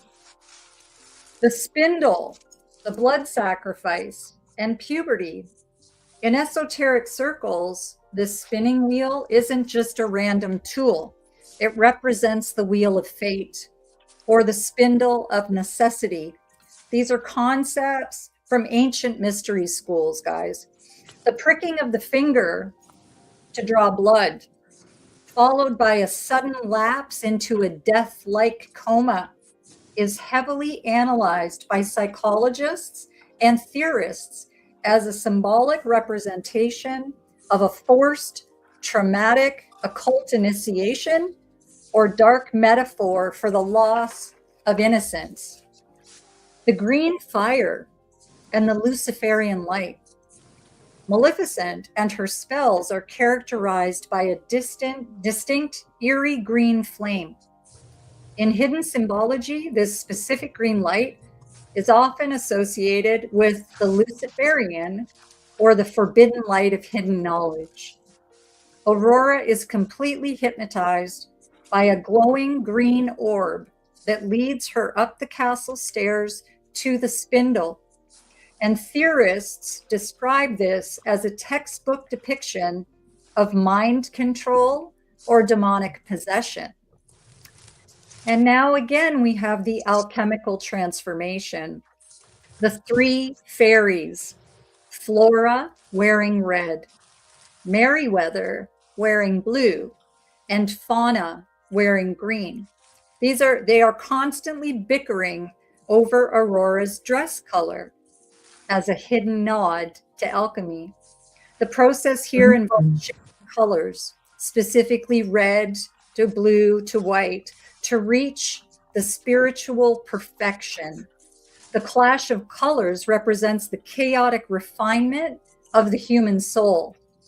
Whether you prefer to look at it as a beautiful story of virtue conquering evil, or an elaborate tapestry of esoteric symbolism, Sleeping Beauty remains one of the most visually and symbolically rich stories that has ever been told. I love, you know what, again, another scene, another scenario where somebody goes into a sleep state, into another realm. And I love the saying here that came up with, actually, it was, what sleeps in silence may return transformed. I mean, there's messaging around her sleeping and going to a different realm. There's messaging around the coffin, right? She had the glass coffin in this case, right? That was this one, right? Yeah, the glass coffin. It's like it's protecting. Yes. It's like putting her in a bubble when you go out of your head, right? So you start to see again the same kind of themes playing out here. Yeah. The curse, the prince, again, is kind of like, he's there to deliver the true love's kiss, but the kiss isn't necessarily romantic. That, you know, it's the love part that does it, you know. Yeah. So he had to feel true love for her. Hold on a second. For it to work. Sorry, my nose is itching and driving me crazy. So, anything else on Sleeping Beauty before we go to the next story? I don't Hope you think guys are having fun. Again, we are multi-streaming to Calling All Beings, Cosmic Carousel, and Mindfork. Well, I hope Please y'all go. are having fun. I hope you guys are hearing some things that you didn't really know about some of these movies that you might have watched in your youth, or even as an adult with your children or grandchildren, whatever the case may be. I hope that you're enjoying it because it was so much fun to put this stuff together, I got to tell you. Yep. So, and we have Barely Brunette. I'm sorry, Brunette. I wasn't doing it on purpose. I was like laughing and said, grabbing my Bible to ensure El Diablo doesn't sneak in while I'm listening. I love El Diablo. But you're right. I mean, we talked about earlier about Lucifer the cat, in the other story. So, and Lulabelle is enjoying the show, and I'm so glad. I'm so glad that everybody's here. So, next one, I get to present Alice in Wonderland. Rabbit holes. And I go down rabbit holes every day. So, just killing me. So, okay. And we're going to talk about, we focused on the Tim Burton version because we love that one. It's like kind of an adultish, it's a little bit more blatant in the messaging, although Alice in Wonderland is a trip. So Tim Burton's 2010 live action Alice in Wonderland is a brilliant movie. By bringing in Johnny Depp as a Mad Hatter, Burton transformed the classic whimsical nonsense story into a dark epic of destiny, mental health, and revolution. Obviously, this version is more like a sequel to the original, where a 19-year-old Alice returns to Underland. So this is a little bit different than the regular story. Having forgotten her childhood visits, the themes are much more mature in this depiction. But it's still, the story remains the same. Well, this version injects a massive dose of modern empowerment into Alice's journey, empowerment she didn't have the first time around. So positive messages, reclaiming your muchness. This is an emotional anchor of the movie. The Hatter tells Alice that she has lost her muchness. It's like muchness. That is a very interesting word. I never heard it before this movie. Her confidence, her fire, her unique essence. The film serves as a beautiful reminder that the pressures of society can make us shrink ourselves, but we always have the power to reclaim authentic, bold identity. And I don't know about you, but we have masks that we put on depending on who we're around, right? We put on our little masks to fit in depending on which, environment we're in. But, we really have to remember that our muchness is worth sharing. So exactly. Stay true to who you are. And we have to try not to do that. That's not something I do because I refuse to do it. You're going to get the real me 100% of the time. And I have no problem disagreeing in a tactful, respectful way. It's all good. I can't do the mask thing, and I can't handle when people do that, because it's just just be real. It's so much easier. It's just so easy to be real. And if people don't like it, then they're not meant to align with your energy anyway. I know. It's like at work, I used to hide all the time, right? Kind of like, I don't want to be seen as crazy, even though they already knew I was. But it didn't take much to figure that one out. But I now have gotten to the mode that's like, I'm going to embrace my crazy, because the crazy is what makes me unique. The crazy is what makes me think of cool ideas. So I'm like, that crazy is good and bad. I don't care. I'll take it because it's me. Right? And it's like, you forget that it's like you are special. Rich New Design, I've been chastised for sharing my muchness. We love your muchness. We love that muchness. So, I'm honored to be associated with a person like Akashi. DJ, you're the best, man. You're the sweetest. It's gonna make me cry. Hey, Chris, I thought Alice in Wonderland was about drugs. Oh no, my friend, not yet. I mean, there's some drugs in there, but we'll get through that in a minute. Well, the drugs are through the creators, Benny. It was the creators of Alice in Wonderland, I think, that were doing some major LSD or psilocybin, because you can't come up with something like this without that. I think this is just so wild. Exactly. So, Blah, blah, blah, blah. Okay, so embracing your own madness. So one of the famous lines in the film is when the Hatter, I was talking about being crazy, is when the Hatter asks if he's gone mad. And Alice replies, I'm afraid so. You're entirely bonkers, but I'll tell you a secret. All the best people are.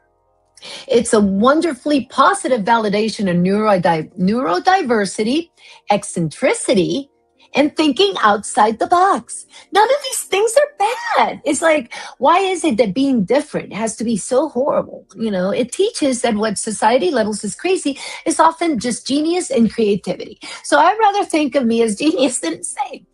The power of rejecting societal expectations. Don't let society put you in a box. No. Something, something I have done my entire life. I promise you. And we have been. The movie's frames Underland as a manifestation of Alice escaping an arranged loveless marriage in Victorian society.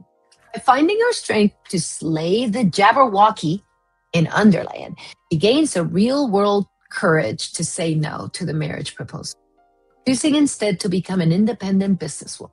You know, going into the unknown, right? Taking the not so, the less driven path, believing in the impossible. Alice relies on her father's old wisdom, something, and there's always a father figure that's like very strong in these movies. Yes. And usually the father is gone, or not in the picture or dead. Sometimes I believe as many as impossible things before breakfast. It encourages a mindset of absolute faith, pushing past logical limitations to achieve what others say cannot be done. Now, we're going into the hidden symbology. Many theorists and esoteric researchers view this film as a massive allegory for psychological programming. Psyops! Anyone here on psyops here? Oh yeah, we're in the UFO space. Secret societies and occult warfare due to Tim Burton's visual style, relying heavily on dark imagery and conspiracies. I mean, Tim Burton's fantastic. He's king of dark. Love his movies. So Monarch, Mind Control, and the Rabbit Hole. So yes, this is part of the message. In deep internet conspiracy circles, especially, specifically theories surrounding MK Ultra or Monarch Mind Control, Alice in Wonderland imagery is viewed as the ultimate blueprint for psychological fracturing. Not just control, fracturing. Important word to remember. Wonderland imagery is viewed as the ultimate. Theorists claim that falling down the rabbit hole and entering a surreal world where things change size is a visual representation of a victim disassociating from reality under trauma. The Hatter, with his fractured psyche and shifting eye color, is viewed by these theorists as a fellow broken victim. So he's actually like pulling people in. It's like, hey, and again, it's a fractured psyche. And we have so many people that have been abused and we hear about this on the news all the time. It's important to know what it's doing. The dualistic chessboard warfare. The climax of the film takes place on a literal giant chessboard with the White Queen's armies clad in white armor fighting the Red Queen's army in red and black. So again, the same colors over and over like we originally saw in Snow White. In esoteric symbolism like Freemasonry, the checkered floor or chessboard represents dualism, the eternal struggle between light and dark, positive and negative forces in the physical universe. Alice acts as a grand masterpiece that balances the The Mad Hatter, Mercury, and the Occult Craftsman. Johnny Depp's Hatter is deeply symbolic. Historically, hatters went mad from breathing in mercury, used to cure felt. I didn't know that before this. In alchemy, mercury is a volatile, shifting element of transformation in the mind. The Hatter's orange hair and erratic mood swings symbolize the soul constantly cooking in the alchemical fire, trying to transmute his madness into divine wisdom to help the chosen one. Again, pretty adult themes for Alice in Wonderland. Right? You always think like off with their heads, and you play around with these topics and you just throw words out there and you forget that all this has very special meaning. The Jabberwocky as a demiurge or ego. The dragon like Jabberwocky, which Alice must slay with the Varpal sword, is heavily analyzed in Gnostic and esoteric circles. It represents the ultimate shadow, the demiurge, false ruler, or the human ego that keeps the soul trapped in fear, edging God out. Boom. The Vorpal sword represents the sharp edge of absolute truth. Alice cannot free Underland until she uses truth to sever the head of the illusionary beast. So that is the story of Alice in Wonderland in Tim Burton's version, but the themes remain the same. Absolutely. I'm going to pull up. Tell me what you think before I pull up. Ben had a question. Yeah, there's actually, if you go back, there's a few things that we should talk, like, because people have been putting some stuff in the chat. Okay, let me go mark them. Hold on. You know, I wanted to say something that this movie to me kind of ties in with the Matrix movies. If you guys, I'm sure most of you have seen the Matrix movies, and you've got your red pill and your blue pill, and you know you're going down the rabbit hole.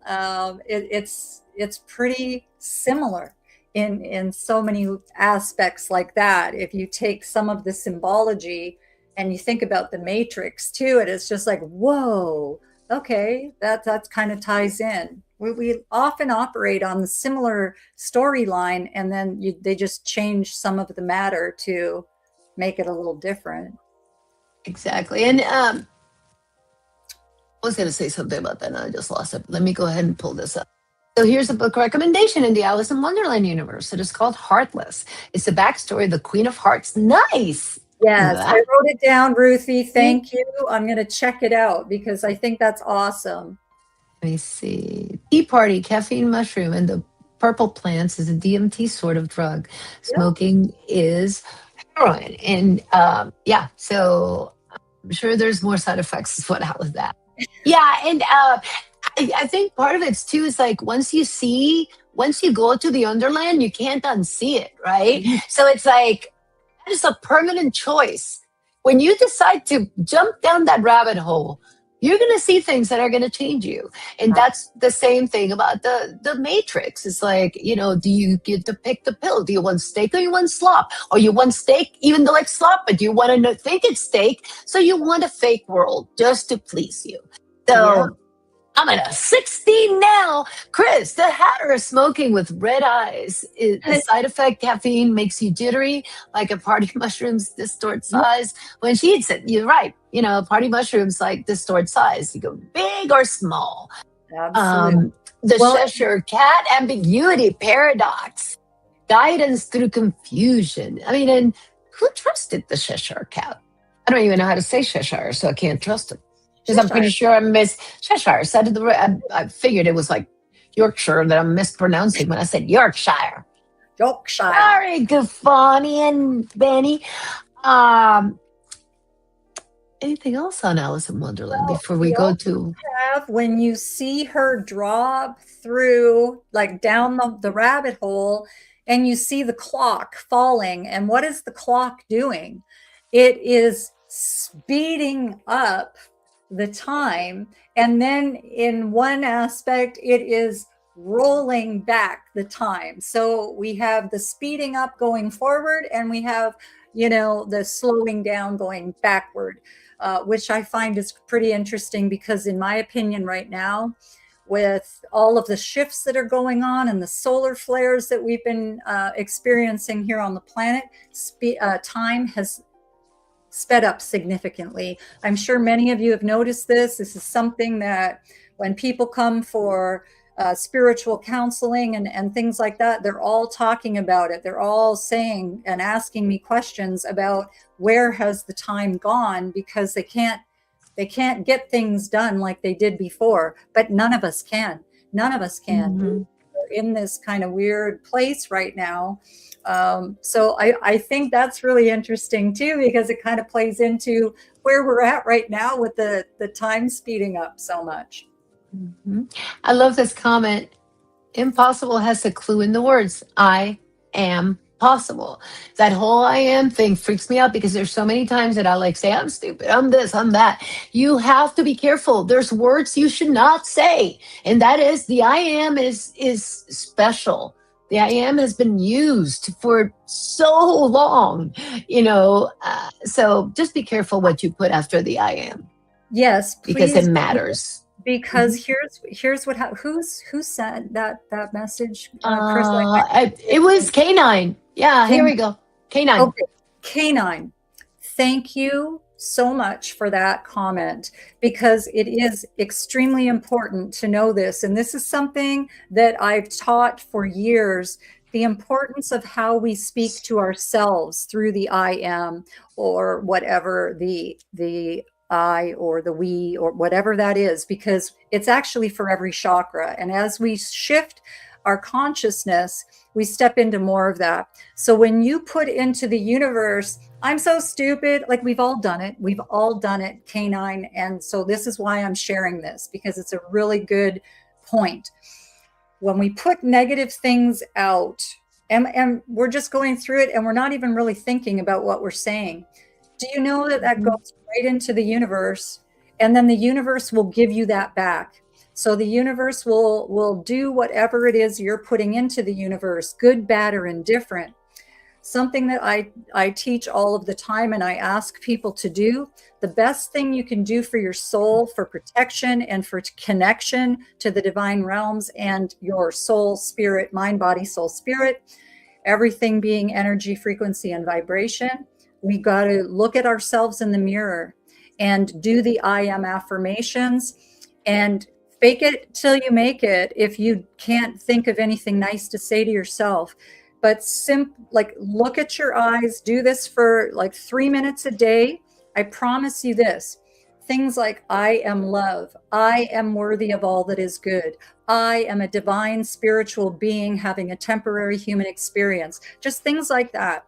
And when you do that, if you do that, all of you do that for 30 days, I promise you, once a day for 30 days, you are going to get an incredible gift from your soul at the end of that, because your soul is going to thank you, because too many people forget that they have a soul that their avatar encapsulates. We have to remember that, because it's the soul is the reason why we're here.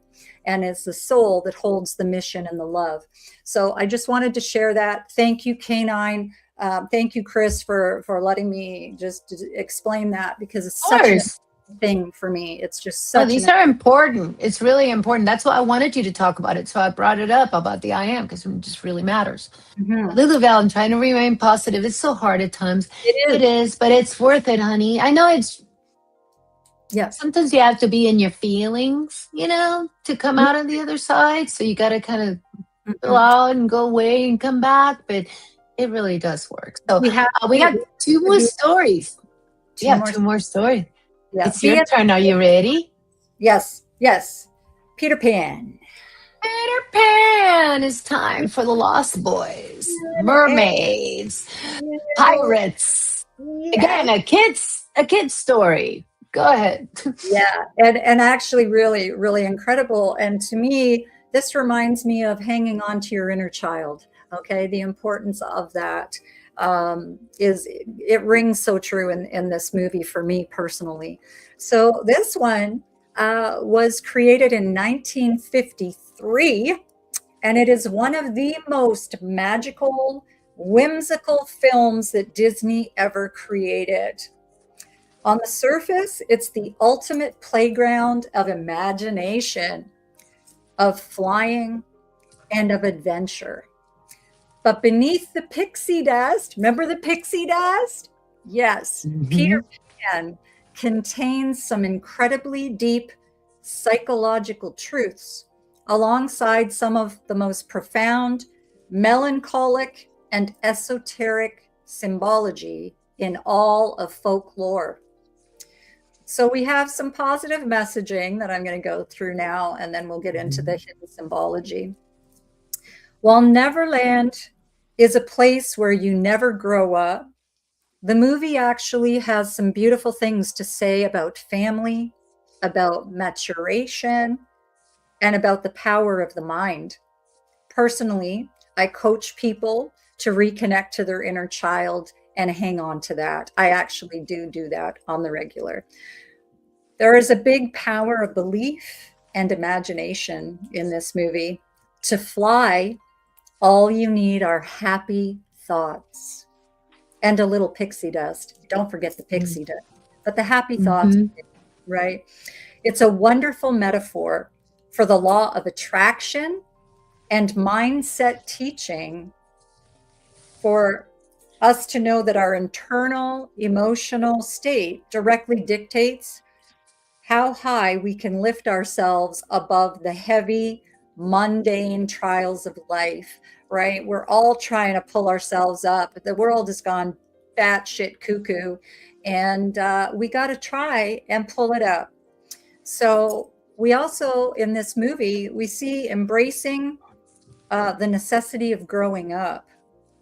Although Peter reflects adulthood, Wendy's journey is about realizing that growing up is beautiful and a necessary adventure.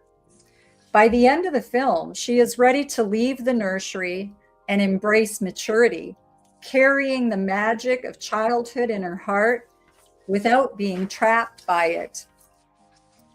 The boundless loyalty of family, even when the lost boys, Michael and John, get swept up in the wild, rules-free chaos of Neverland, the underlying tether is always their love for home and their mother.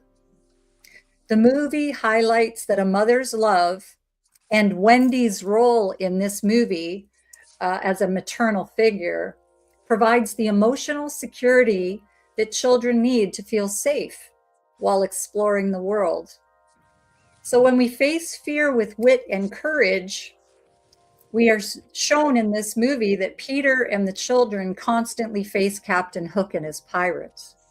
And instead of being paralyzed by fear, Peter uses humor, agility, and quick thinking to outsmart his enemies.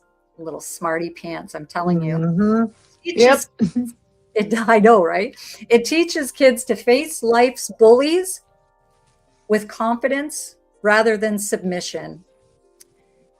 And now we're going to go into the hidden symbology angle. Go ahead. Well, this narrative transforms from a lighthearted children's story into a deeply esoteric allegory about the soul, the time, and the afterlife. Peter Pan as Hermes, that's interesting, right? In ancient mythology, a psychopomp is a spiritual guide who conducts souls to the afterlife, like the Greek god Hermes. A darker, long-standing theory suggests that Peter Pan isn't actually a living boy, but he's an angel or spirit who guides the souls of deceased children to heaven, Neverland, so they never have to grow up. Imagine that. That's so interesting, right? I just find that really, really interesting. No, it is. The directions to Neverland is what? The second star to the right and straight on until morning. They heavily mirror esoteric descriptions of navigation, the astral plane, and departing the physical body. Most of us all travel astrally once we go to bed at night. So this is like huge to me. We also have, if you think about the crocodile and Saturnian time, Chronos, right? We're talking about Chronos. Chronos. Captain Hook is utterly terrified of the crocodile that swallowed an alarm clock. In hidden symbology, the crocodile is representing Chronos, Father Time, or Saturn, The ticking clock inside the beast is a relentless reminder of mortality. Hook, representing the ego and the corrupted adult world, is constantly hunted by time itself, knowing that eventually it swallows us all.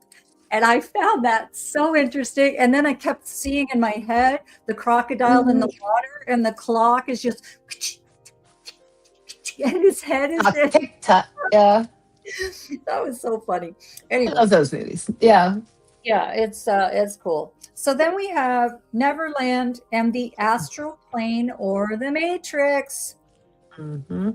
Theorists have viewed Neverland as a simulation or a pocket dimension of the astral plane where thought instantly creates reality. And in this interpretation, Peter Pan is the demiurge, or the master of his realm, keeping spirits trapped in a state of perpetual childhood and memory loss, as Peter famously forgets his adventures and friends almost immediately, preventing them from spiritually evolving or reincarnating. The shadow self, the movie starts with Peter literally losing his shadow, and Wendy has to sew it back onto his feet. Do you guys remember that? I remember that. Yeah. I remember that. So in this psychology, the shadow represents the hidden, the repressed, and unconscious parts of our personality.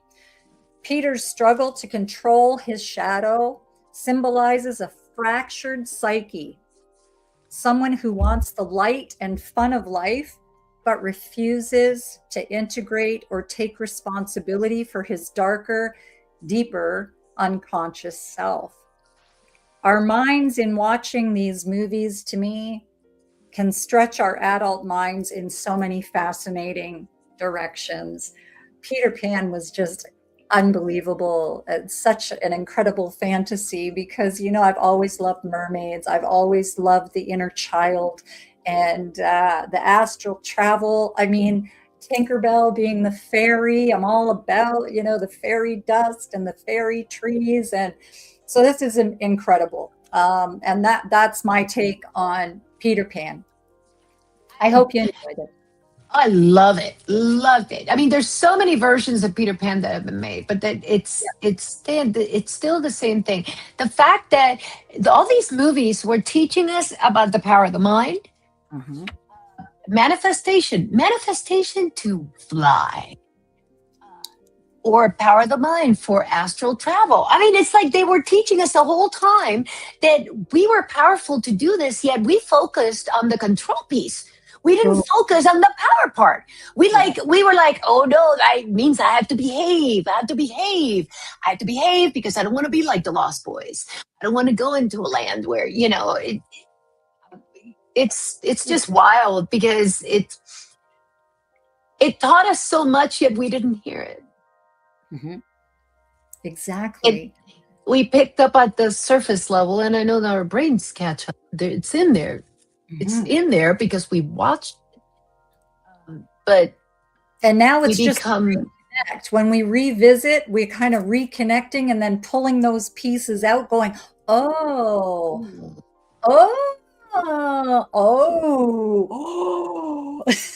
You know, it was so fun. I mean, down to the guy losing his marbles.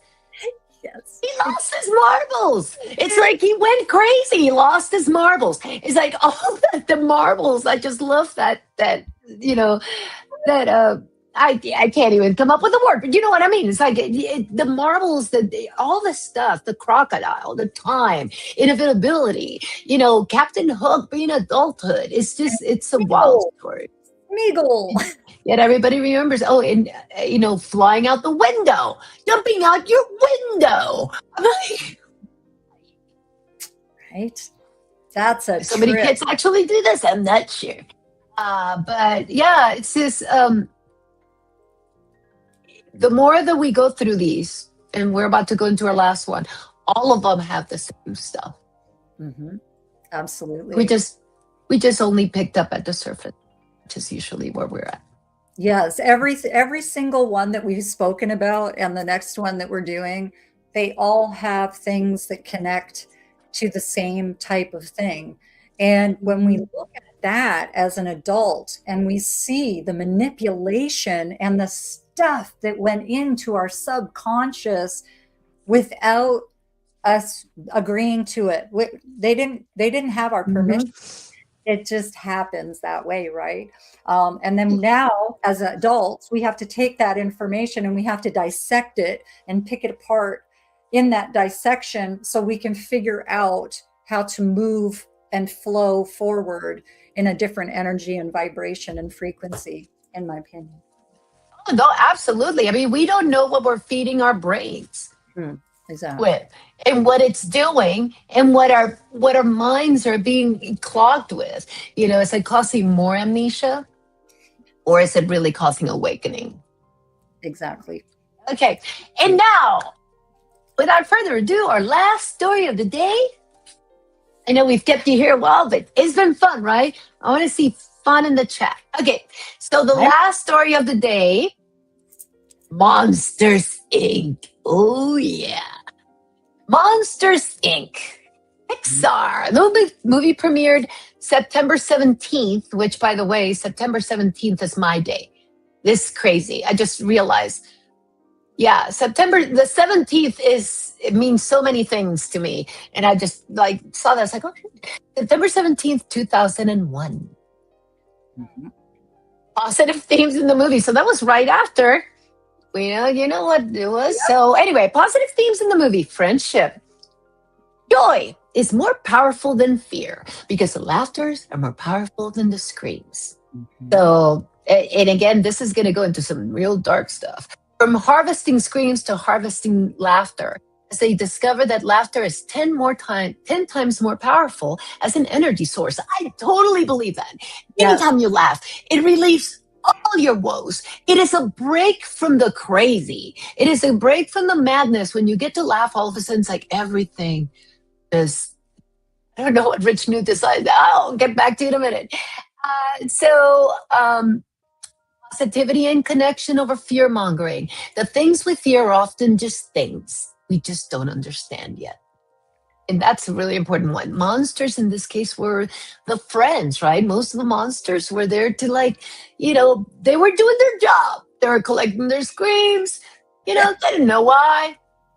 So they went about their day. I love their exchanges while they were out on the floor, next to the water cooler, right?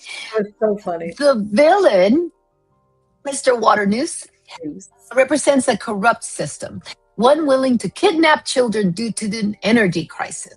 The monsters, Sully and Mike, stand up against corruption to protect the vulnerable. Sully ends up a gentle beast with love. It's funny because Sully's such a, looks like a tough guy. Gentle beast with love and nurturing to protect the little girl.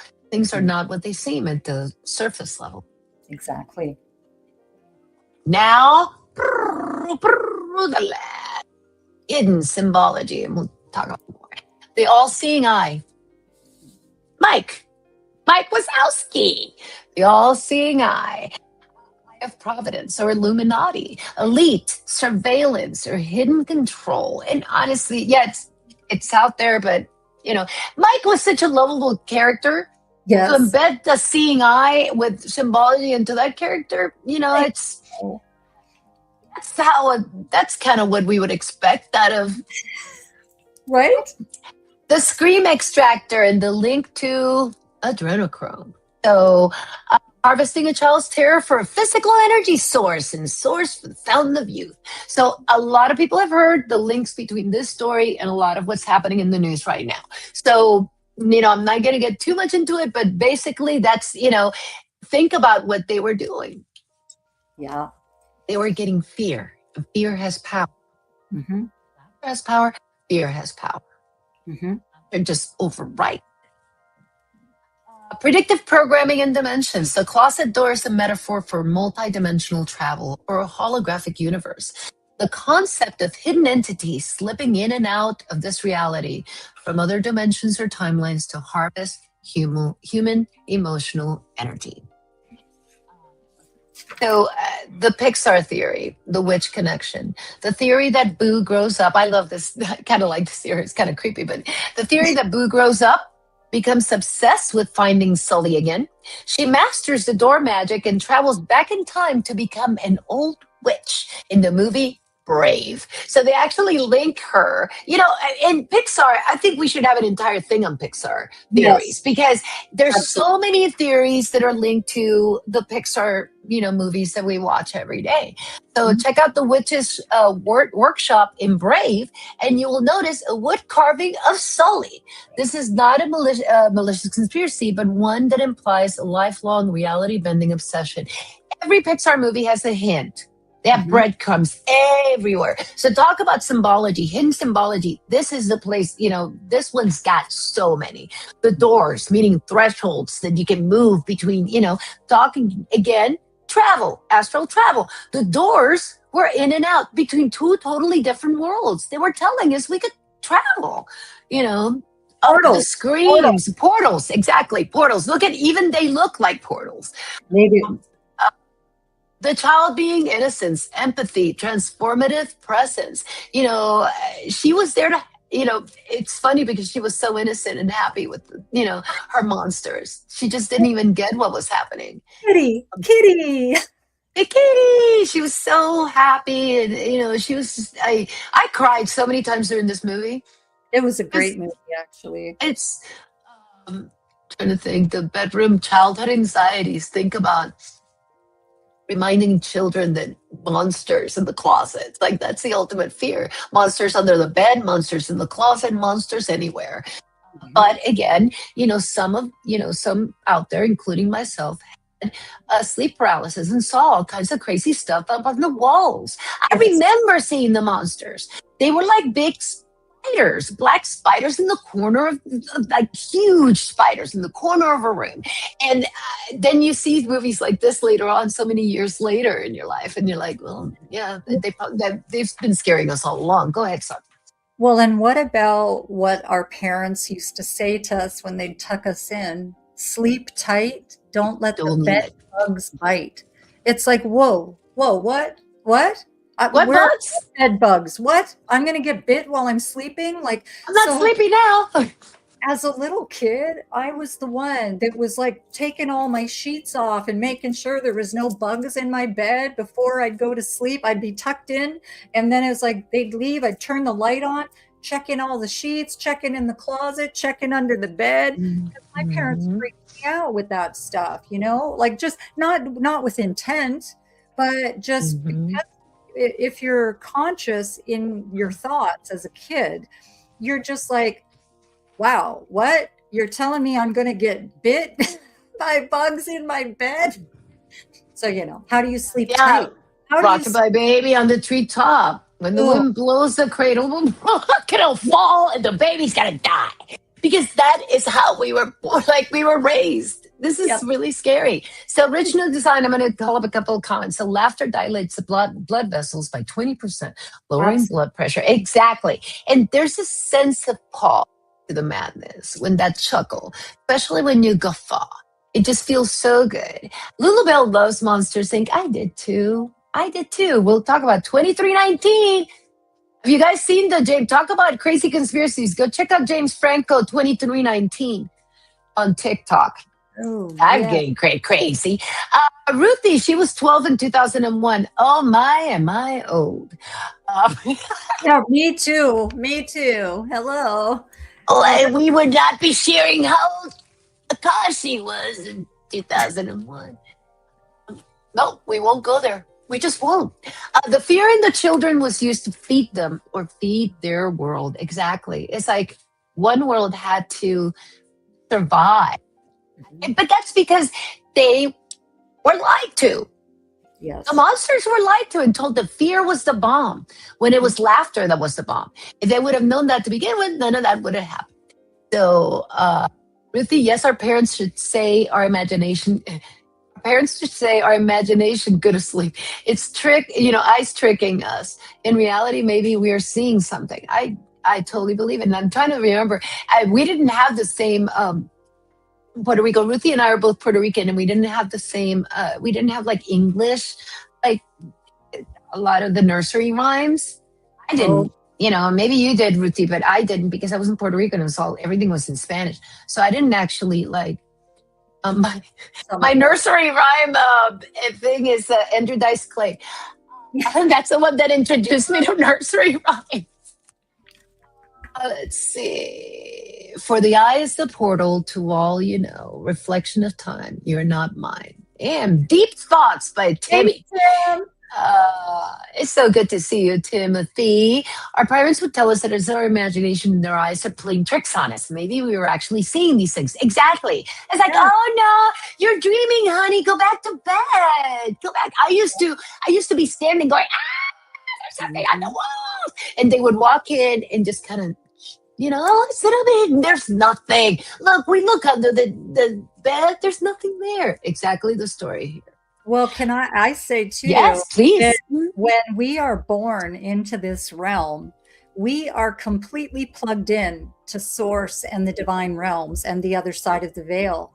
And through all of the earthly things, the matrix things, children are put to sleep, right? So with fluoride, with you, we know all of those things. So Mhm. when we think of that, children stay awake anywhere from birth to about 7 to 10 years old.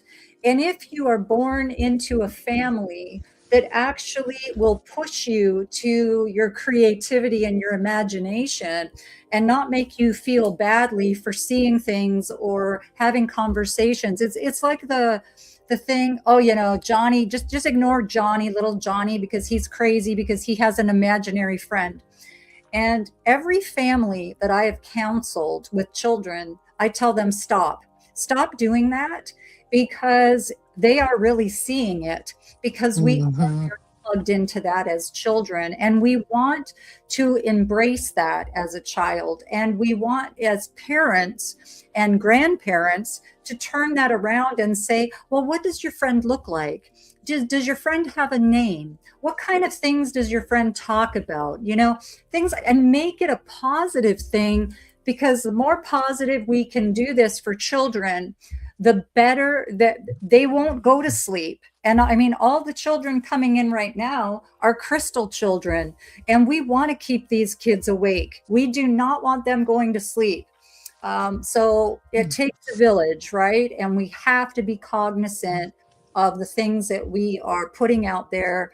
And we want to keep children on the planet connected to their inner child, but also highly connected into the other side of the realms.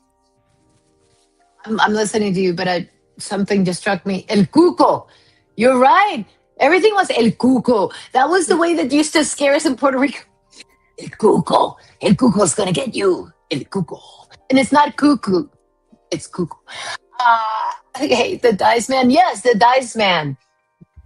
I'm not even going to say the one that's stuck in my head. I already put in the chat. I'll just bring it up. Here we go. This is all that's going in my head right now, and I'm not going to say the rest of that particular little Dice Man cometh. Yeah. Nursery rhyme. So here we go. Yes, encourage creativity. Yes. Yes. Thank you, Barely Brunette. That's awesome. He's got it. We all have creativity within us, and we all have to be operating out of that creative. So find it. If you don't know what it is, look for it and pay attention, because that we are so creative as souls, divine souls, and we need to be plugging into that, and we need to plug our children into that. So that's awesome. Hickory dickory dock. Absolutely. There you go. Oh my God. Yes. That's what. Thanks, Eric. Now that's all that's going in my head. Thank God that was the last story, because I can't keep it together. But I'm trying to think. There was something I was going to say about that last one. It's like, but no, Little Miss Mustard sat on a 10-foot. If you heard Kurt's away, a spider. Then came a spider and sat down beside her and said, "What's in the bowl? Me?" I can't do the cigarette around the head thing that he did, because Yeah, that I'm was not that crazy. flexible anymore. I am Yeah. flexible like that. Yeah. Anyway, so that concludes our stories for the evening. But we got so many more that our outro today is actually a preview of the next. So don't leave, because you want to see the stories that are coming up on the next episode. We already have all those ready to go. She hasn't even seen the video yet. I can't wait to see her, like, what she says about it. I'm so excited. Me too. So let's thank the chat. Anybody have any other last thoughts before we wrap up? Well, could things? Yes, please.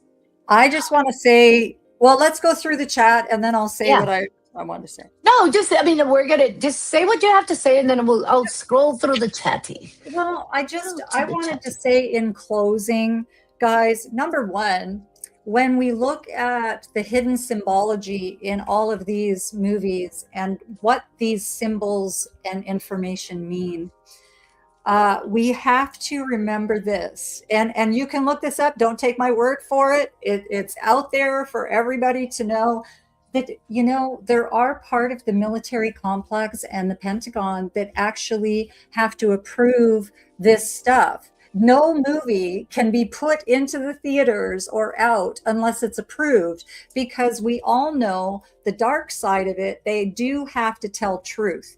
Okay, so they have to put truth out there. Doesn't matter what type of, what form that truth is in, but they have to do that. So it takes people like us, the conspiracy people of the world, that we know these conspiracies are true. And it takes people like us to come together and have these conversations to say, whoa, we know what you were trying to tell us in that. And the other thing I wanted to leave you all with is, for all of us that have been made to feel crazy in our lives, wear that crazy like a badge of honor. Because I'll tell you this, every time in my whole almost 60 years of life, when somebody's called me crazy or nuts, I say this: thank you. I will wear that like a badge of armor or a badge of honor, because I will take my crazy any day over your so-called norm, because I don't want to be like those people. I don't. And we are the way we are for a purpose. And hello, XJ. Nice to see you, brother. XJ's in the house. So my closing is gonna be a stretch on the creative part. Mm-hmm. I really believe we are one with the universe, right? So when we create, we expand that universe. And I think that is what it wants us to do. We got to keep creating. When you become stale is when everything stops.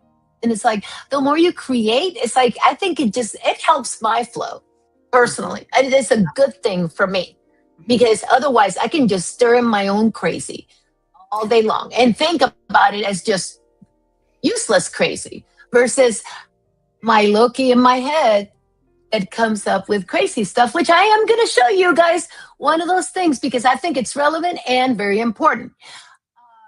One of the things that we're going to talk about here real quick, first of all, there's the Cat Mod Squad coming up this Wednesday.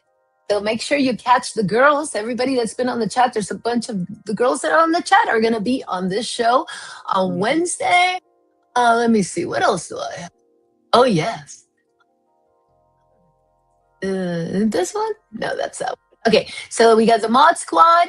And one of the things, I've been obsessing about the brain lately.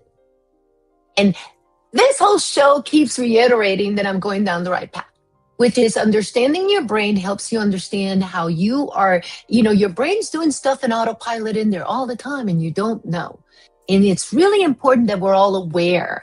So part of my gift to society, it's so special, is the Cerebral Circus. So Cab has everything. I have Cerebral Circus. It's a short show. It is little vignettes about how your brain works under different circumstances. And I'm going to introduce you to one of the characters that can afford it, kid it. Yes, Tim Freestone. Actually, hold on, please. Amy gave me, he made me a fork.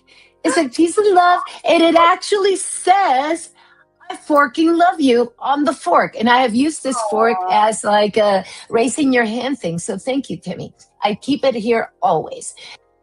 So as my own PSA, I want you to understand your brain. So here is one of the characters of my show, Hippocampy, the Hippocampus. Welcome to the Memory Archives. I'm Hippocampy. Some memories stay up front, and some hide in the subconscious backroom. Nothing gets lost, it just gets filed weird. You meet someone and think, something's off. You may not remember why, but your brain does. It searched a much bigger file and sent you the warning before your conscious mind caught up. So next time something feels off, trust your brain. Your conscious mind may not see the full picture, but deeper down, your brain does. The more you know.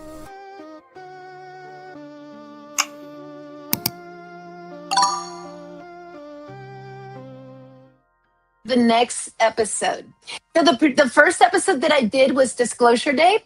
I'm thinking about dumbing it down a little bit and do something like, okay, I need to do it about embarrassment. Okay, I need in the chat opinions, farting during a meeting or farting during a first date. You pick the topic for the next Mind for Cerebral Circus, in which I will show you the things that happen in your brain when that happens. And I will be introducing new characters like the network system of Humor. Rough comedy consultant. Is it my turn? He's going to come into the play. I was thinking, I was inspired by Hugh Laurie. So I was thinking that he would be like a smoking, rough clown. He's kind of sarcastic. I might be taking, anybody want to do a voiceover for Hugh P. Murr? Let me know, because I will be doing all kinds of cartoons. It's going to be a whole spinoff, and he will be in the show to talk about how to deal with embarrassment, which I think we can all learn from that. It's been a pleasure. It's been so nice. Let's say hi, good night to the chat before we play our outro, which is going to be our next episode that we do here. Oh, wait, well, one more thing. Very, very important. We got a show coming up with the Cabbies. Where is it? Where's my AI show? It's not there. Okay, so on the 28th, we're actually going to be hosting Calling All Beings here. Mindford, and we're going to be multi-streaming to Calling All Beings, and it's going to be a show about AI. And oh my God, perfect timing, Rich, because guess what I'm going to do at the AI show? We're going to spin the wheel of singularity. So we're going to be spin that wheel with all the cabbies, and then we're going to go around the room, and it's going to be so awesome. Oh my God, Barely Brune, I already have a taker. I can definitely do a voiceover. Yes. Cindy Singlet, the Singlet Cortex, and Madame Sula, the Insula, who, I'm going to explain the brain, because I think it's important to know that it's a bouncer. I always believe, I think of it's a club, right? And a bouncer's keeping stuff out and letting stuff in, and it's doing it on its own, and we don't even know. So the more we know, it's very important. So let's say goodnight to the chat. We had Lulabelle was in the house. Rich New Design. Timmy Freestone. Barely Brunette. Who I gotta get hooked up with you, girl, because we might need to do something here. XJ, thank you for joining us. Barely Brunette, I already said hi, but I'll do it again. We had K9 Mind Help. So good to see you. We keep scrolling up, scrolling. K9, yes, I got K9. Lulu, I love Eric. Love you, Eric. Ruthie Robles is in the house. My Boricua sister. Ruthie! We chat all day long on a text thread with all these girls. It is so fun. Rich New Design, my buddy, thank you again for being here. So good to see you after all this time. It's been so long. We had somebody here. Oop, no. Okay. Am I done? I think. Richard, Oh, yeah, I can. Karen, Richard. Yeah, I keep coming up with names to remember. Benny. Benny. Benny was here. Gonna say hi to Benny. And Law Wifey was here. DJ. Calling All Beings. The whole DJ and the Calling All Beings clan have been amazing. We're having such a good time collaborating and talking topics.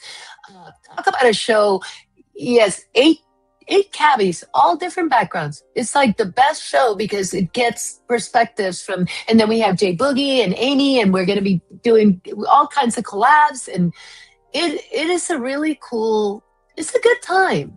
Yeah, it is. Captain Harris, so good to see you. So glad you were here, and I could just keep going.